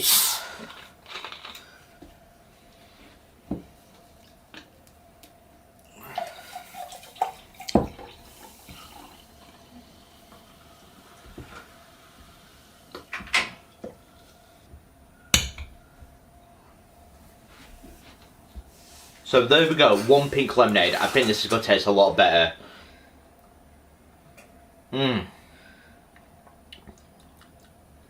Now that is more like it. I can see why you make it with cocktail. That is, I think, is my preferred version of it, rather than down it in a mini bowl. It's not something I could do shot after shot of pink Whitney. But with lemonade, it's something else. I think in the cocktail, it's something else. It's a nice one. It's a nice spirit to get the party started. That's more one thing, and it's a good mix is what I think, in my personal preference as a mixologist. But this lemonade is very nice. Because it's a lot smoother, so I'm not tasting that little bit of harshness I did taste, but because it's very sweet, it's very appealing. I love it as a pink lemonade. That's one thing I do love. I recommend, if you do try it with a club soda or lemonade as we call it in the UK. That is my personal preference and my mixed tip for this. But again, you can take it a shot if you wish. Because it's not my personal preference. I think it's a little bit, despite the low percentage on it, it's quite overpowering. Because I certainly did feel it. But that, my friends, is my mixed review on the Pink Whitney. I think it's a great brand. I love the marketing behind it. I love the story behind it. It's very appealing, and there's history and the story behind it. As I think he should be proud of Ryan Whitney. He should be absolutely proud of this. And so should the brand as well, New Amsterdam Vodka, to come together. As that is entrepreneurship right there. I'm not giving a score for the pink lemonade. So as pink lemonade, I'd probably give that a solid 9 out of 10. I could say that easily is a simple combination of pink Whitney with lemonade to make it a nice 2-combo drink as a cocktail like that. Because I know there's going to be some comments there saying it's not a cocktail because it's got 2 ingredients. There's some are very traditionalists with only 3 ingredients as a bare minimum for a cocktail, but I do not agree with it. I think with this, it's very sweet. It's very nice. I recommend. So that, my friends, is Pink Whitney. Have you ever had this in America? Do let me know what you guys think of it. And do you love the marketing behind it? Because I've watched a few of the videos when I was looking at it. And it's unique, it's funny, and it's certainly very, very appealing. But that, my friends, is the Pink Whitney review. Don't forget to like and subscribe to Mix It for more drink reviews like this, as I do love quirkiness. I love stories and drink stories, or anything with history like that. But I've been Mixed, and I will see you guys for my Halloween cocktails. Yes, that's right, you heard. It's back, baby, for another year. My Halloween cocktail series, which will resume from next week onwards. Cheers.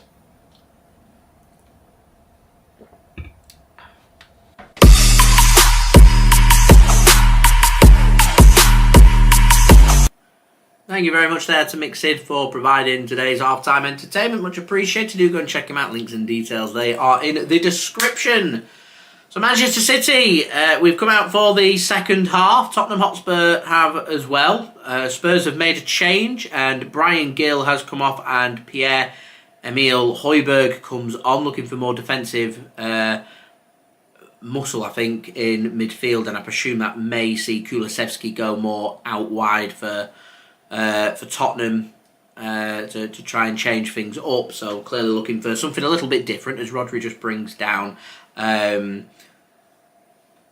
Emerson. He needs to be careful on that yellow card. Now, Manchester City did have a wonderful chance through Bernardo Silva, well saved from Vicario, and into another good position here. Can't thread the pass through to Julian Alvarez, and Bissouma is going to help Tottenham try and get this one clear, and Heung Min Son is surrounded out, and that will be a free kick for Manchester City. Referee plays advantage. Is he giving a free kick? I think he was giving a free kick to Manchester City. He was playing advantage. Man City didn't want the advantage. And referee stopped play now for Haaland to get some treatment, I think. If anything other than Man City coming away with his ball here, and that's a joke of a decision from the referee. Anyway, we'll go back to that chance for Bernardo Silva. It was a wonderful, wonderful chance for City. Vicario lazy with the distribution out from the back.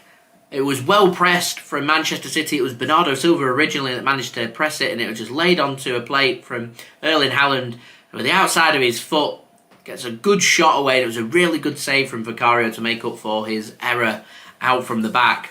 A good opportunity for City to find that killer 2-goal cushion, that killer third goal that we're looking for. Free kick is for Manchester City.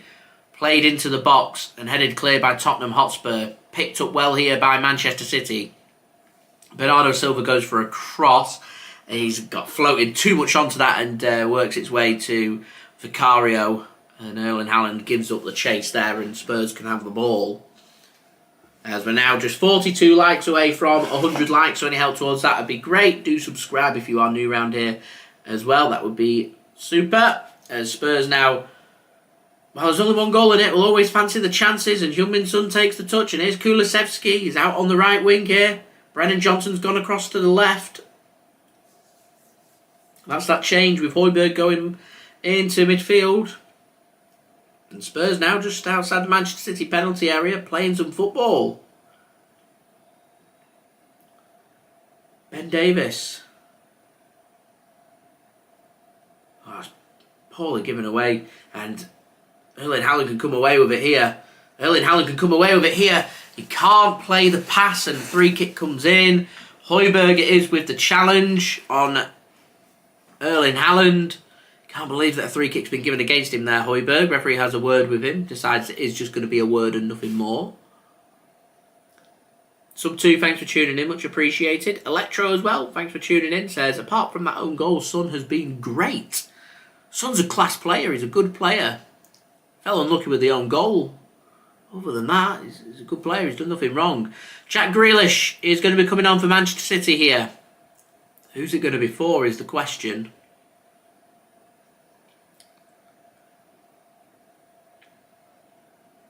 So Jack Grealish could be given 40 minutes here. Free kick for City. Bernardo Silva works it to Jeremy Doku. City have sent the big lads forward so they could do with getting something into the box. Julian Alvarez chooses not to put the cross in. Kyle Walker now to Phil Foden. Work to the right hand side. He's got an overlap of Akanji. Doesn't use it. Ruben Dias has stayed forward. Rodri's dropped deeper. Ruben Dias is going to go back now for City. Akanji stayed forward though. Here is Phil Foden. Edge of the penalty area. Cross comes in. Headed clear by Bissouma. Flicked on from Akanji. Haaland's in an offside position, so Vicario will pick that one up. Spurs want to stop play for a head injury. Vicario sends it long. Referee blows his whistle. And you do see Emerson get back onto his feet, holding his head. I wonder if they may let the physio come in and have a look at him for any potential concussions or anything. Andy says, him and Alisson have just enjoyed the chocolate from their advent calendar. I like it. Right. It's going to be Jeremy Doku that comes off for Manchester City. And Jack Grealish is going to be the man that comes on, which is devastating for my bet mates, as I've got him down as my vice-captain Doku there. I don't know if he's feeling a bit of discomfort there, Jeremy. The signalled he wants to come off, or he looks a bit disappointed to have come off, so Pep's just had a pep talk with him. See what Jackie G can do. Said he needs that performance, try and get his confidence up.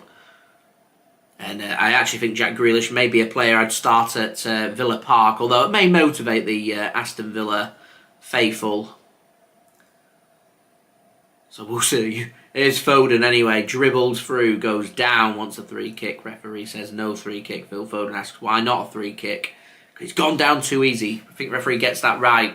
I wondered if the referee were going to blow the whistle and give a free kick to Spurs for simulation there. There's just not much in it. Anyway, 60 likes now, just 40 away from 100 likes. Any help towards that would be great. Spurs dangerously playing it out from the back and given away from Emerson Royal and out for a throw-in to Spurs. Good pressing that from Jack Grealish. I wonder how long it's going to be before we see that man, Mateo Kovacic, now warming up on the touchline. I suspect he may be the player that comes in for Rodri midweek against Aston Villa. Andy, it looked like he was rubbing something. It looked like there was a bit of discomfort, didn't there? looked like there was something. He looked disappointed to have come off, but also there's something there as a shot comes in from Spurs. Saved well. Brennan Johnson it was with the shot straight at Ederson. And finally we can see a keeper make a save. At both ends now. Vicario had no saves to make in the first half. Was called into action after 20 seconds in the second, and it's taken 8 minutes for Spurs to get their shot on target here in the second half, and Ederson to make his first save of the game. 53 minutes in here at the Etihad. Manchester City leading by 2-1.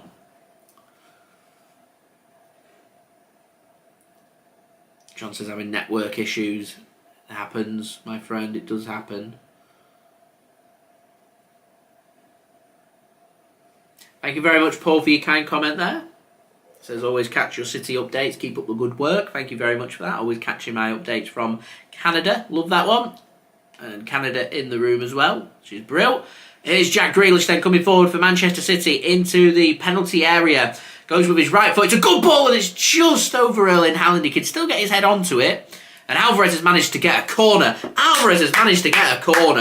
Fantastic work, Julian Alvarez. Rodrigo, hello. Thanks for tuning in. City have gone short with a corner. Cross comes in, dealt with by Hojbjerg. Flicked on from Ben Davis. And that will be a free kick to City. Kulusevski just wraps his arms around Jack Grealish, goes down, and that will be a free kick for City. In a good position this to put a ball into the box. Jack Grealish loves winning free kicks, really does.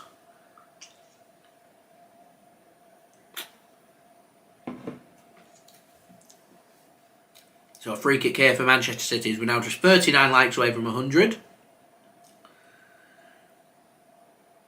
And another chance here for the likes of Akanji, Dias, Gvardiol, etc. all to get forward. What can City put into the box? Something of quality.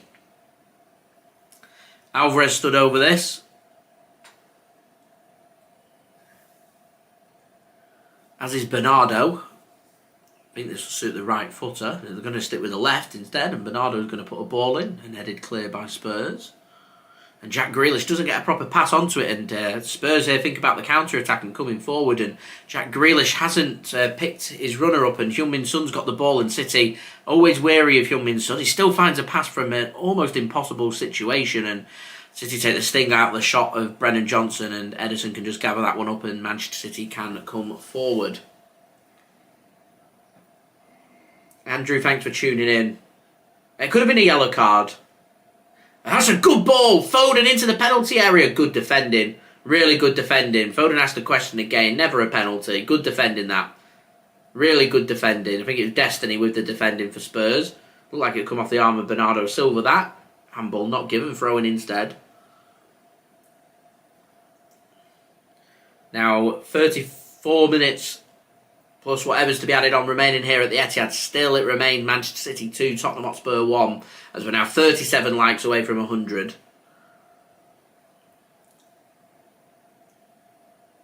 Think how much more dangerous this could be if Spurs had the likes of James Maddison and Bentancur and everyone all available and fit for selection. It would have been a truly scintillating display of football. Offside flag goes up against Kulusevski. I don't want to put commentators' curse, but it's not been Kulusevski's best of performances so far. I don't think. And a little push in the back there from Destiny on Phil Foden. And he needs to be careful because he's on a yellow card as well. There's a bit of pushing and shoving going on. Brennan Johnson getting involved with Manuel Akanji. Kyle Walker trying to be a peacemaker. Ruben Dias has some words to say as well. Eventually, things slowly starting to be de-escalated here. We need a fully fit Kevin De Bruyne and Johnny Stones. We certainly do. Kyle Walker and Heung Min Son. A little hug.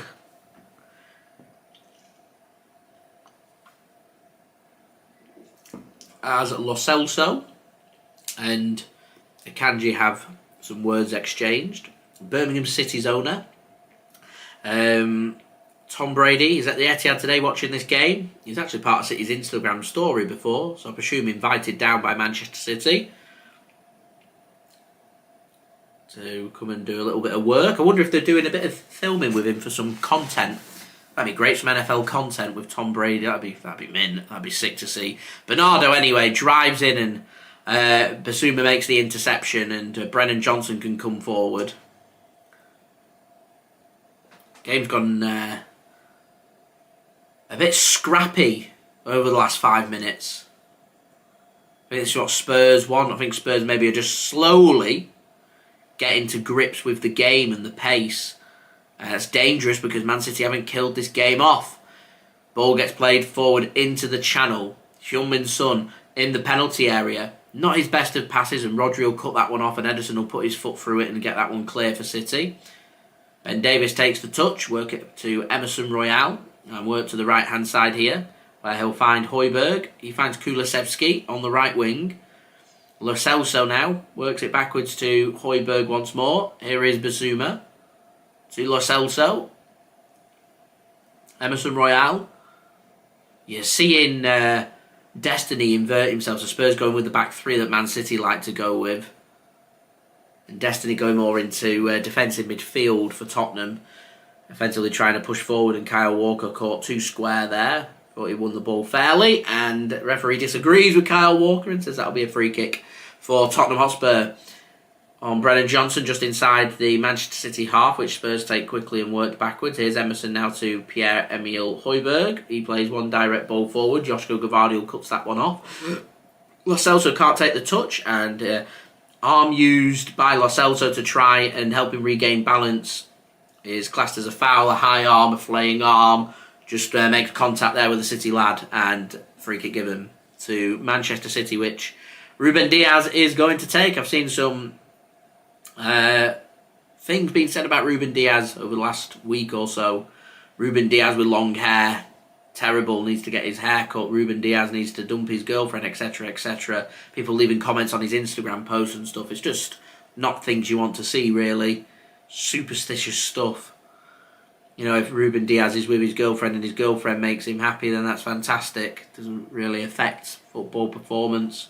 His hair doesn't affect football performance. And Jack Grealish goes into the book. He's asking why. A ball struck his arm, handball was given, and then kicked the ball away. That's why I think he's been given a yellow card. And Jack Grealish is now also suspended. So that ends that conversation of him maybe starting against Aston Villa. He won't be starting, it will be Jeremy Doku. So the team's starting to take its shape.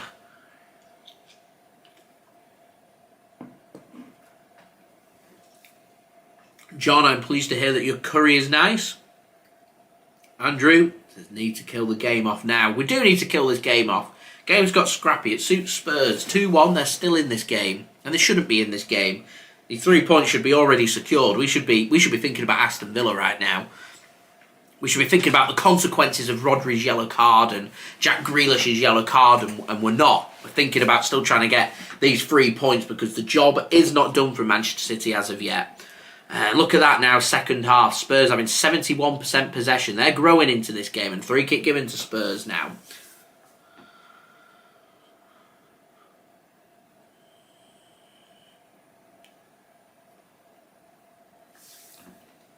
Here comes Spurs coming forward. There's a lot for Man City to ponder about here.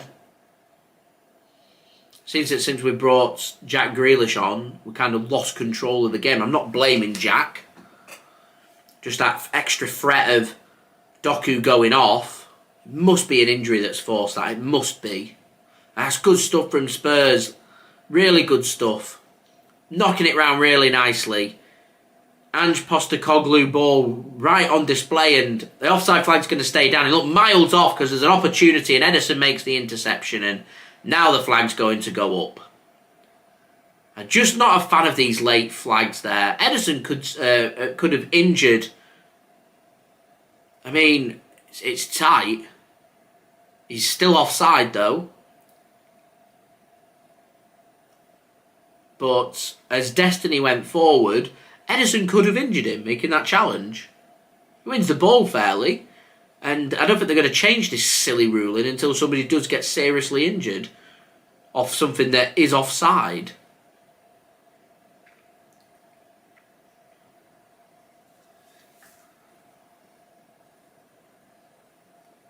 That's a good ball from Haaland into the path of Bernardo. Twists Turns himself to Phil Foden. City just looking to try and be patient. Here's Kyle Walker now. To Ruben Dias. Gvardiol gives the ball to Jack Grealish. Back to Gvardiol once more. As we're now 37 likes away from 100. So please do keep the likes coming in. Do subscribe as well if you're new around here.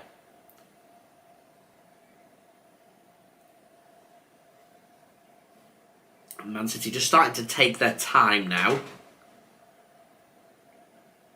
Gvardiol takes the throw in. Throws it to Akanji. Cuts off well from the clearance from Spurs, and City can have the ball back again. Here's Phil Foden. 64 minutes in. 2-1 City lead here at the Etihad. Rodri gives it to Julian Alvarez. Takes a couple of good touches.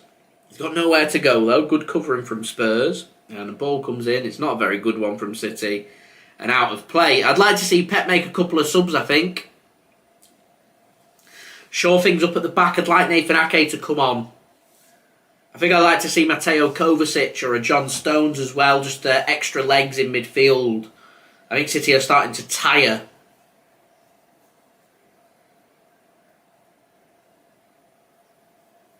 I do genuinely think City are starting to tire a little. Oh, that's just nearly such a dangerous giveaway, that from Vicario. He's looked a bit shaky on his distribution, I think, today. Spurs survive. Destiny. He can't find the pass, and that'll be a throw into Manchester City then. Halfway inside the Spurs half. John Stones warming up. Kalvin Phillips warming up. So Mateo Kovacic before warming up. They're the options in midfield. The extra legs. Here's Akanji. He's got Kyle Walker as an option. It's a lovely ball from Akanji. Finds Phil Foden. Back to Walker. Back to Diaz. Back to Akanji. And keeps going backwards and back to Ederson in goal for City now. And they'll try the left-hand side. Here's Josko Gvardiol. Finds Jack Grealish dropping deep and into them pockets of space. Work backwards to Gvardiol once more. And Jack Grealish looks a little frustrated. I don't know if that's about his yellow card or he's picked up a little knock or something. I'm not sure. I mean, Jack's only just come on in the last 10 minutes for Jeremy Doku. Anyway, here's Gvardiol.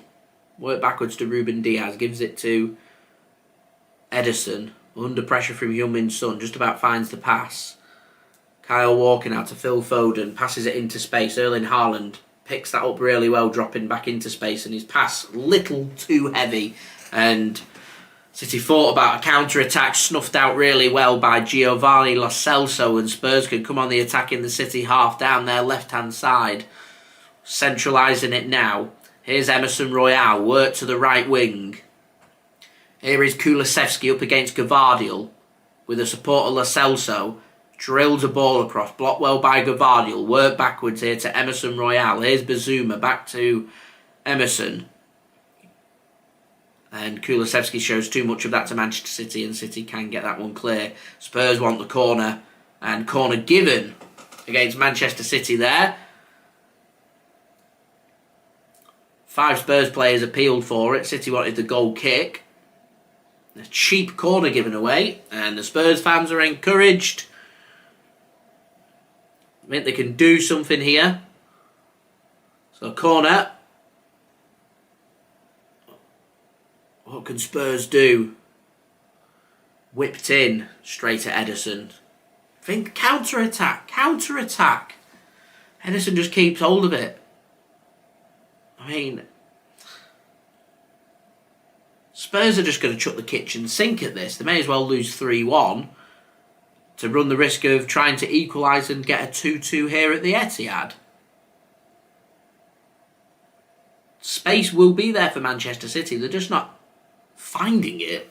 The distribution for Manchester City's not really been there. It's been a bit of a sloppy second half performance, but it's been a much better second half performance from Tottenham Hotspur.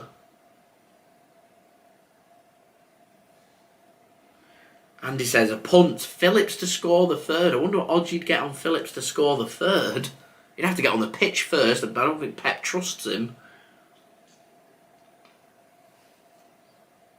Yeah, Spurs aren't doing as many slack passes. City aren't finding it as easy to get the ball. They're not pressing the issue enough here, City. A combination of Spurs just being much better and I think Jeremy Doku scaring the life out of their defence. That since he's gone off, they've moved their defence an extra 10 yards up, and this is why, because Lo Celso's in space, Lo Celso's going to equalise, and Manchester City, like last week against Liverpool, punished for not killing the game off when they've got the opportunities, and Spurs are level here at the Etihad. So well taken goal to give Spurs credit there. And to be honest, it's no more than Spurs deserve in this second half. No more than they deserve. And it's too easy. Way too easy that. Way too easy. Onto his right foot. So good finish. Ederson gets a hand onto it. I think Ederson should do better.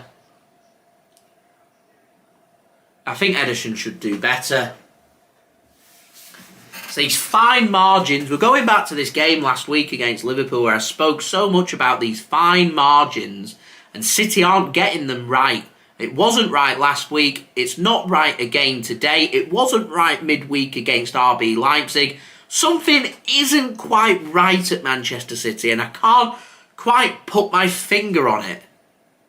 I had the same problem last year and it turned out that the problem was João Cancelo because everything sorted itself out from there. City get the charges, City find that motivation and they push on from there.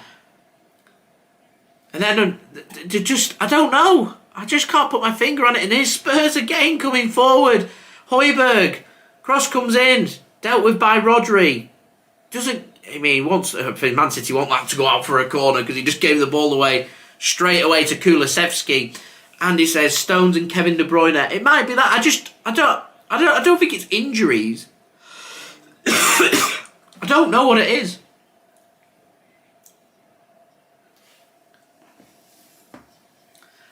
So it seems to just be motivation. The heads just seem to drop a little bit. I mean, Spurs have been better than City in this second half. Shot comes in and it's into the side netting. Jesus.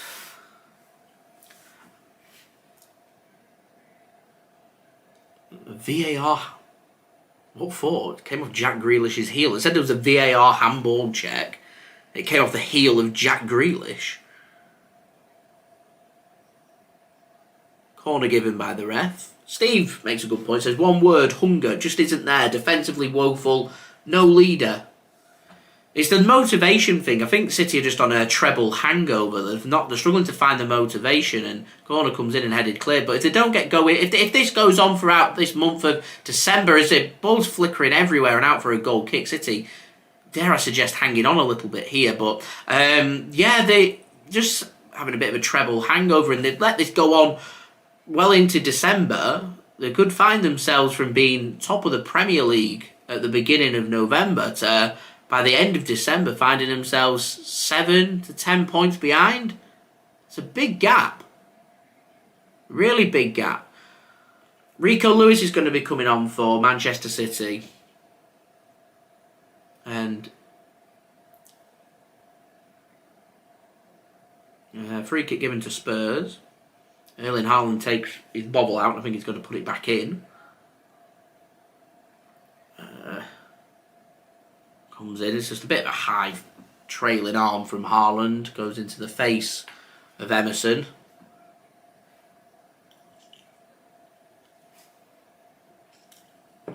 He's not really looking at the player. I think he might be a bit lucky to escape a yellow card there, but certainly nothing more. Right, Foden. Not seen much of Foden. Second half comes off and Rico Lewis comes on. Once again, we're going back to this problem though. We have numerous opportunities in the first half to kill this game off. We haven't killed this game off, and because we've not killed this game off, we always look vulnerable that we're going to concede. And I think psychologically maybe it might be getting to some of the players. And finally, we see Man City press. Rico Lewis it was leading the press there. So clearly the instruction here for City is to have more energy and press. Try and force these mistakes from Spurs. I think City just dropped off a little bit, and because of that, Spurs have been all over it. I think we miss Ilkay Gundogan. We miss a lot of things. These De Bruyne injuries, they don't help. A Rodri suspension against Villa doesn't help. A John Stones injury and him seemingly looking a little bit further away than what we think doesn't help. It's just, I think there's just something. I don't think it's player related. I don't know what it is. The whole posture of City just seems to be down a little bit, and I don't understand why. We're well in a title race. We're doing really well in the Champions League. I just don't understand the motivation and posture thing for Manchester City and why it would be. I don't know. I really don't know. I keep saying to you guys that City are due to give someone a bit of a hiding, score 5, 6, 7 goals just to try and get their mojo back, because it's still just not there. But we dropped points here against Spurs at home, an injury-plagued Tottenham Hotspur. And for the first time this season, I think, I have a little bit of concern. I haven't been concerned at any one point. I wasn't concerned when we lost to Arsenal. I wasn't that concerned because we played well against Liverpool last week. Liverpool are a good team, but Tottenham, they're a fantastic team, I think, who are plagued by injuries. And we're not doing enough. Here's Rodri, plays it through. Rico Lewis, and it's played back, and I think it might come off the roof of the net from Rodri, and again, just not clinical.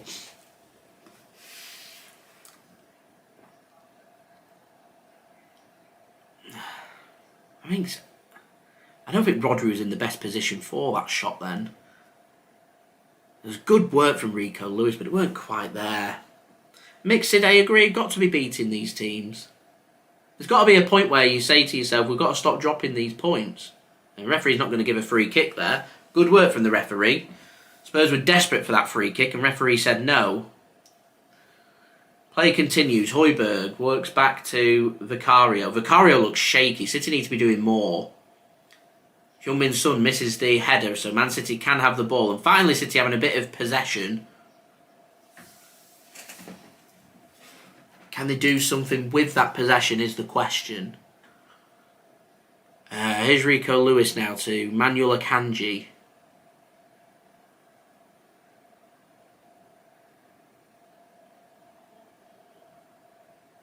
Here's Jack Grealish. Worked backwards to Josko Gvardiol. Gives the ball to Rodri. Manuel Akanji now. Bernardo Silva takes a touch from his chest. Into the penalty area. Can't find the ball across. Blocked and out for a throw-in. Now it's a nervy ending for Manchester City. 14 minutes plus whatever's to be added on here. Here's Walker. Finds a pass very nicely here. Here is Bernardo Silva. Finds Rodri. He's under pressure from Son. He can find the pass to Jack Grealish. He's got the overlap of Josko Gvardiol. He doesn't use him. Gives it back to Rodri. Rodri will use Josko Gvardiol now. Thought about going first time. He has to twist and turn and work it backwards. Here's Rodri now. Good ball to Bernardo as he managed to keep himself onside. The flag stays down, tries to get it across, and that will be a corner. Manchester City better. City have shown more intent since Tottenham have found the equaliser, but I'm disappointed in that because why didn't we show this intent right at the beginning of the second half to kill this game off? 15 minutes, fly out of the blocks, kill this game off, and we wouldn't be in this situation. Here's Rico Lewis, cross comes in. Beats everybody. Josko Gvardiol slices his shot. He goes miles over the top of the crossbar.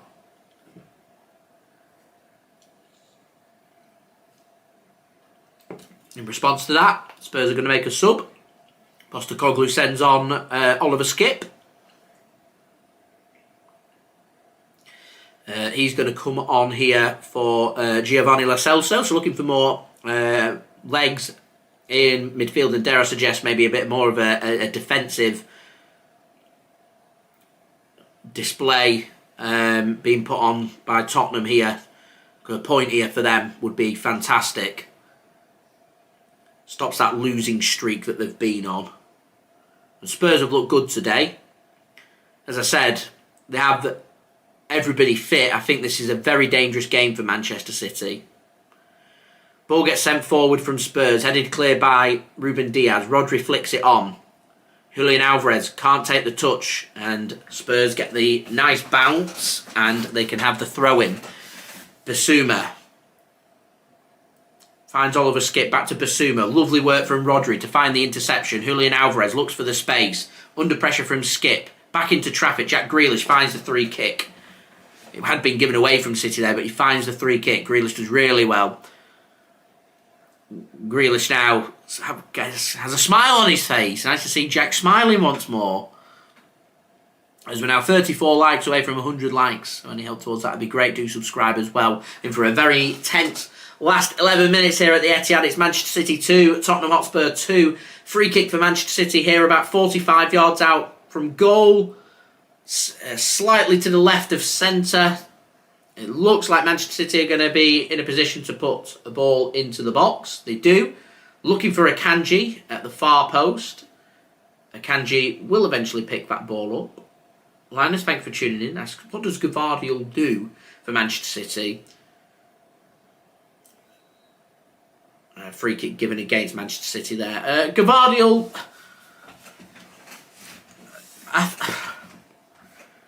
we're getting back to this Nathan Ake, Josko Gvardiol problem that we've had.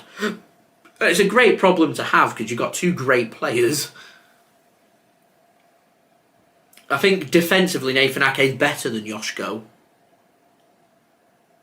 And I've not seen enough from Josko offensively to say that he should be ahead of Nathan Ake. And I'd like to see Nathan Ake starting more for Manchester City. And that takes a really awkward bounce and dealt with in the end very well by Emerson Royal, and a combination of Bissouma and Destiny nearly gets the ball back here for Spurs, but Rodri plays it to Haaland, squared across. Jack Grealish! Jackie G is back! Oh, Jack Grealish! Boy, did he need that goal for Manchester City! And City lead! And there's nobody else in that stadium, there's nobody else for Manchester City that I wanted to score that goal more than Jack Grealish. There is the platform for him to build the season on for himself. Right place, right time, with a massive goal for Manchester City. Absolutely massive goal. How important could that be at the end of the season? Haaland with the assist. Grealish doesn't miss that sitter. He puts that into the back of the net. I am buzzing for him. Absolutely buzzing for him.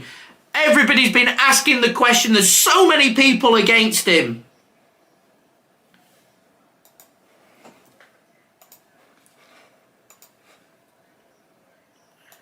It takes resilience. It takes passion. It takes dedication and patience when things aren't going your way to turn that momentum around and showcase on the biggest stage of them all, to go out there and do the business. And that's exactly what Jackie G has just done for Manchester City. As Julia says now, it's now so important that we hold on to this lead. So important. The atmosphere at the Etihad is getting going. The fans are up. They're on their feet. They're cheering the team on. You can see it from the camera. It's bouncing.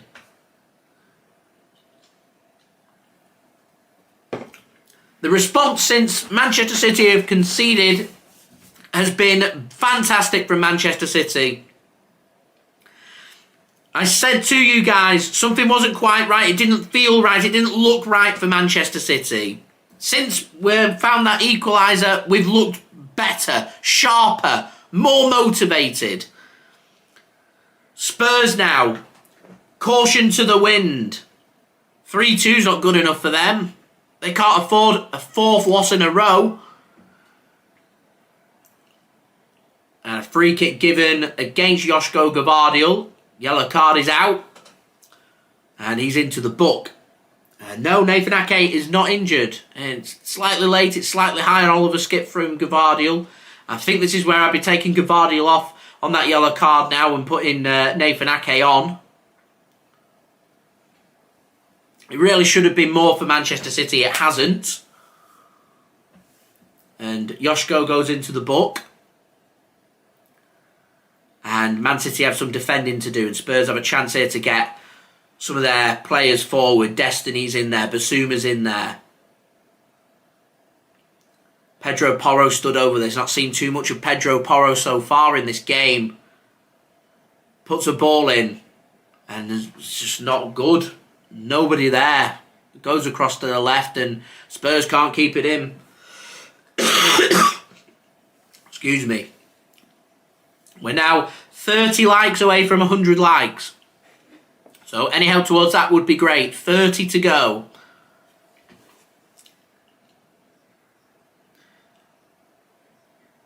Also, don't forget to subscribe. City now just taking their time. 6 minutes plus whatever's to be added on remaining. City have work to do still. Ederson finds the pass to Josko. Turns so well there, and that will be a free kick, Manchester City, and that will eat through a few more seconds. Which, if they're sticking to their philosophy, the officials from the beginning of the season should be adding this time on. Man City are going to chuck on another sub, and it is going to be Mateo Kovacic that's going to come on for City. And speaking of the Croatian international ready to come on, Hrvatska, Croatia tunes in. You'll be happy to hear Mateo Kovacic coming back into the reckoning for Manchester City after a few weeks out injured. Matthew, thanks for tuning in. We are missing Kevin De Bruyne. Everybody had missed Kevin De Bruyne when he's out injured. He's a fantastic player. I think we miss Ilkay Gundogan. I think we miss Riyad Mahrez. Premier League proven experienced players. Players that are capable of taking games by the scruff of the neck. You know, you let these players leave and you spend big money on players from leagues that aren't the Premier League. It's going to take time to adjust. And here comes Kulusevski for Tottenham. There's defending for City to do up against Gvardiol. Cross comes in and Man City might have conceded 2 today, but Ruben Dias has been solid in that centre position for Manchester City at the back and taken quickly. And Rico Lewis makes a great challenge there. He is screaming for a goal kick. Has he got one? He's got one. He's screaming has worked.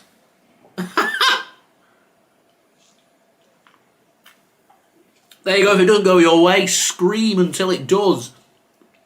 And Rico Lewis was right. It does come off the back heel of Kulusevski. Should be a goal kick and is. Nathan Ake is going to come on for Manchester City. I think it is going to be that change that I was speaking about as well. Josko Gvardiol coming off and Nathan Ake is going to come on. The other change is going to be Julian Alvarez coming off and Mateo Kovacic coming on.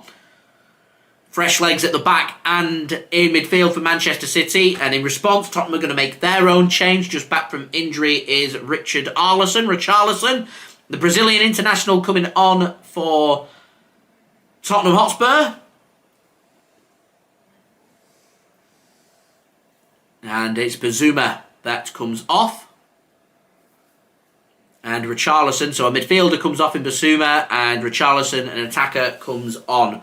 And that kitchen sink that I was speaking about is going to come on. I just feel like, guys, there's another goal in this game. It's another Chelsea away match. I don't know which way it's going to go. City on the counter.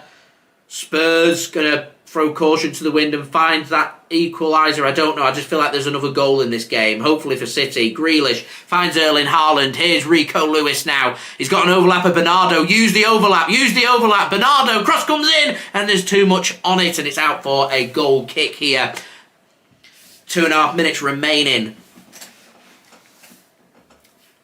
I can understand why you thought that, Matthew, thinking it might go in from the camera angle. Camera's proper bouncing. I don't know if it's the stadium's jumping or whatever. Or if the camera's not stable, I'm not sure. It's a very shaky camera that Sky Sports are using.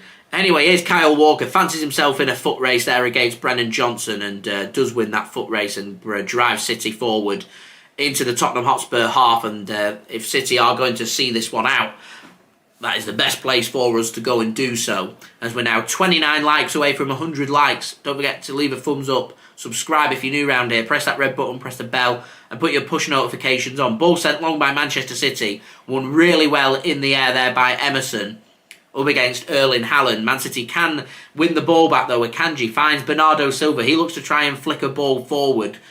Emerson takes a good touch, and Tottenham can come forward here, and Man City once again just starting to sit a bit deeper. Kovacic trying to put Pedro Porro under pressure. Here is Hojbjerg. Gets it to the left. Kulusevski. Back to Hojbjerg. Spurs now going with what looks like a 4-2-4 formation. Or maybe even a 3-2-5 if you include Kulusevski. I'm not too sure where Kulusevski needs to be. He pops up though, and under pressure from Nathan Ake, referee says, Kulusevski, get up. And Manchester City happy just to work this from left to right. Bernardo Silva works the ball to Rodri. He takes the ball under control, back to Bernardo, looking for, I think they're looking for the touchline, and Destiny gets back and he gets an interception off Bernardo Silva and out for a throw-in. Rico Lewis is a great talent. I don't reckon that he's going to leave, I don't think. I can see him staying. Anyway, Spurs coming forward into the penalty area. Cross comes in. Kulusevski header and it's in! Oh, I don't believe it. I said there was going to be another goal. It's Kulusevski into the back of the net. And once again, Manchester City just can't hold on to leads.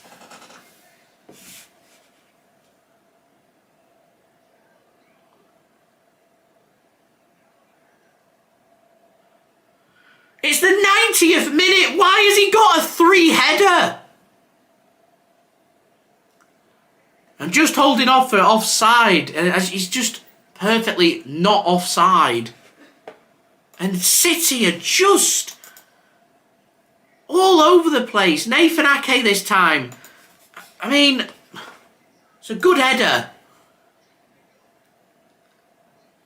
Underside of the crossbar, you make your own luck. We hit the crossbar in the first half twice. And just... This season's been frustrating to say the least. It really has. There's 5 minutes that have been added on. How's there only 5 minutes? Is there another twist here?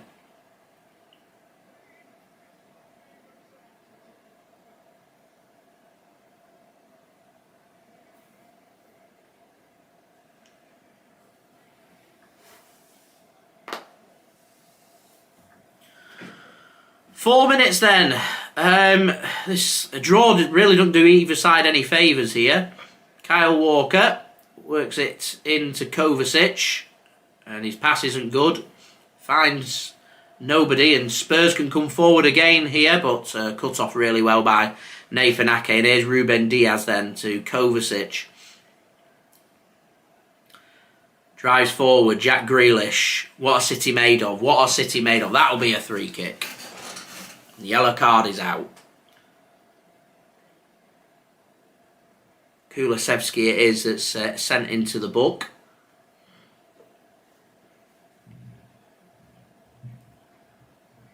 A free kick here for City. What can they do?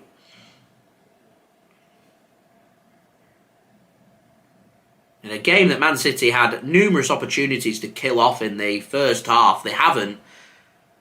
Cross comes in. It's a good ball in. And Nathan Ake is not going to keep that one in. And goal kick given to Spurs. It's a good ball in, it's just trickled across the penalty area. Spurs let the bounce come in. It's dangerous. Just not enough bend on it, and Ake couldn't keep it in. And Spurs turn to take their time now.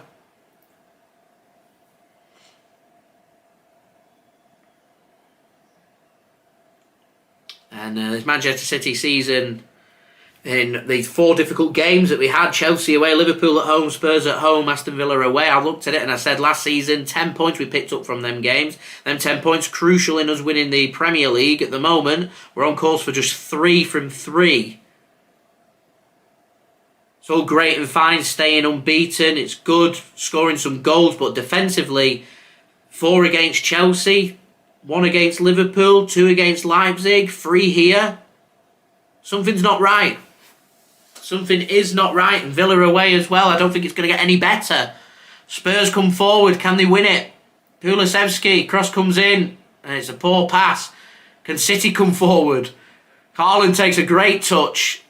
He has the advantage. Chips it over. Grealish! Grealish! And what's the referee doing? The referee stopped the game! What's the referee doing? Why has the referee stopped the game? Won a ball over from Haaland. Grealish was ready 1-on-1. Referee! That's a disgraceful decision.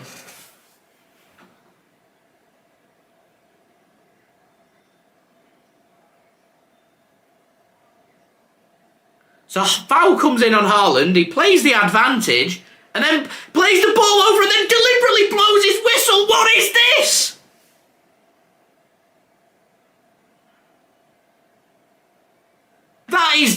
That's one of the most deliberate acts I've ever seen. He plays the advantage. He looks over. He lets the ball go. And then he sees that City are going to be 1-on-1 and blows the whistle. That is a disgraceful decision.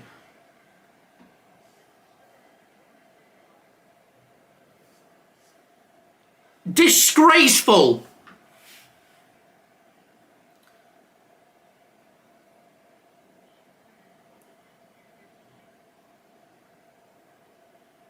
We don't know if Jack could go on to score it. We don't know that. But the referee's job, why, if he's not going to play, he plays the advantage. The advantage is there. If you're going to blow the whistle, blow it on the initial challenge. Don't give the advantage. He gives the advantage, lets the ball be played, then blows his whistle. It was a good ball. It's shocking refereeing. Absolutely shocking.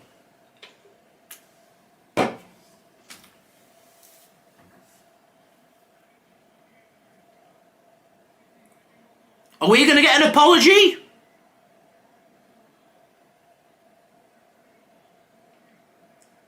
And that'll be a corner for City later on. Drama if City find a goal here. Real drama. We're a minute over time. Corner for City. Bernardo to take. Takes it short. Rico Lewis back to Bernardo Silva. It sold him short. Oh, you just put a ball into the box. Put something into the box. City are just choosing to pass it. What are they doing? Put something into the box. Bernardo does. Flicked around. And Spurs muster it up. Get it clear. There must be... I don't know how long's left. Rodri goes down. Pen! City on a pen! He pulled him! Pen! Referee says no!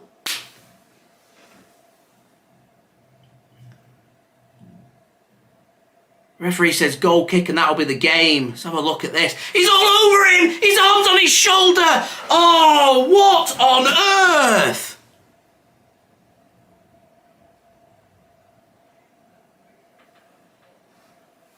VAR are having a look at it. His hand's on his shoulder. The only question is Akanji on his way down? I think VAR has said no penalty. And that'll be the game. Tell you what, I think we need our signs like Everton with corrupt because it's just disgraceful. Absolutely disgraceful. Play continues here. I don't know how long's left. With 2.5 minutes over time, Rico Lewis finds Bernardo Silva. There can't be long left. Someone's got to go back into the box. It does. It's a good ball. Grealish takes the touch well. Here's Nathan Ake. Works it to Grealish. It's got to be something good and it's got to be now. Grealish. Ball goes in. It's the backside and that will be full time. And boos ring out around the Etihad. It's not for the players, it's not for Pep, it's not for that, it's for the disgraceful refereeing performance that potentially has cost Man City 2 points, 2 crucial points.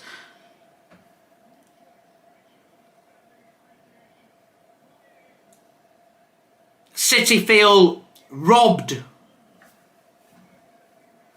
At the end of the day, and I'll digest this more in my match review, these situations have been created because we didn't put our chances away. Erling Haaland's mouthing off at the moment. He needs to just get into the tunnel. Who's Matt? I don't know. I think it's one of the Spurs substitutes that's having a proper pop at Erling Haaland. City just need to get a grip. I think it's Lo Celso that's saying things. Pep's clearly animated. Haaland's really angry. He's stormed down the tunnel. Pep's gone over, I think, to the referee. He's not going to exchange any words, I don't think. I think he'll just applaud sarcastically like he likes to. And do you know, it's a massive shame. It's a massive shame that... I know Spurs have got their injuries and City have got their own here as well. It's two very good teams here. It's a massive shame that things are just being... been overshadowed by the referee and the decisions there. Now, Pep Guardiola's gone over, shut the referee's hand, and he's just made a comment to the referee then, and then walked away after making the comment. It's been a good game of football. City didn't put their opportunity away in the first half. That's the crucial killer mistake here for City. There were opportunities for City to score 4 or 5. A couple of times hitting the woodwork. Erling Haaland missed the sitter. You put 1 or 2 of them away. City go on to win this game, and they win this game comfortably. This is a game that Man City really should have won without the need of the referee's controversies right at the end.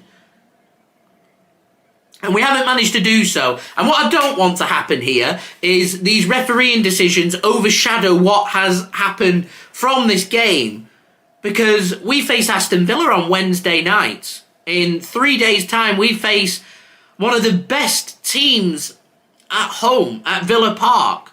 We've had 3 crucial games in the Premier League and we've dropped points in all 3 of them, whether that be away from home against Chelsea in a game that we led 3 times, or whether that be against Liverpool in a game that we led, or whether that be in a match against Tottenham Hotspur, where again we led twice.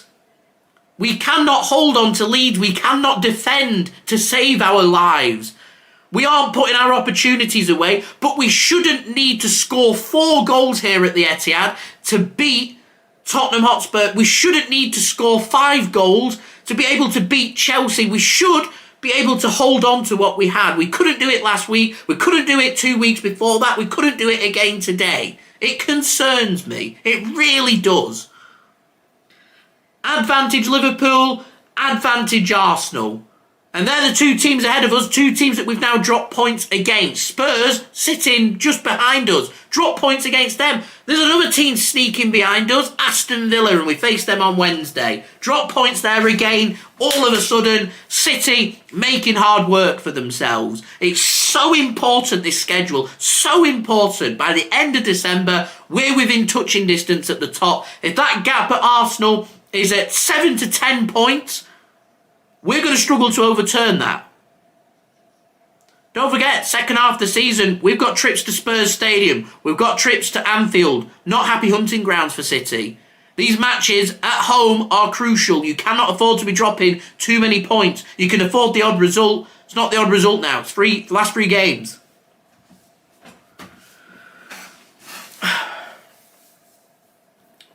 I'm going to end the stream. I'm going to go and do my match review.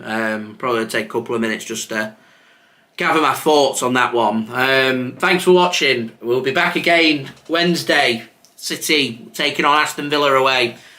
Where do we go from here? Let me know in the comments. Thanks everybody for tuning in, interacting with me. We're 26 likes away from 100, so any help towards that would be great. Do subscribe, all that good stuff. And yeah, I'll try and keep my match review as professional as I can for you guys, as what you come to expect. You got to find that fine line between passion and professionalism. You got to bite your tongue sometimes. You got to bite your tongue, but the referee's performance a joke. City's defending at times a joke. City's ability to not convert their chances at times a joke as well. Right, I'm done. Right, thanks for watching. See you Wednesday. Much appreciated. Take it easy.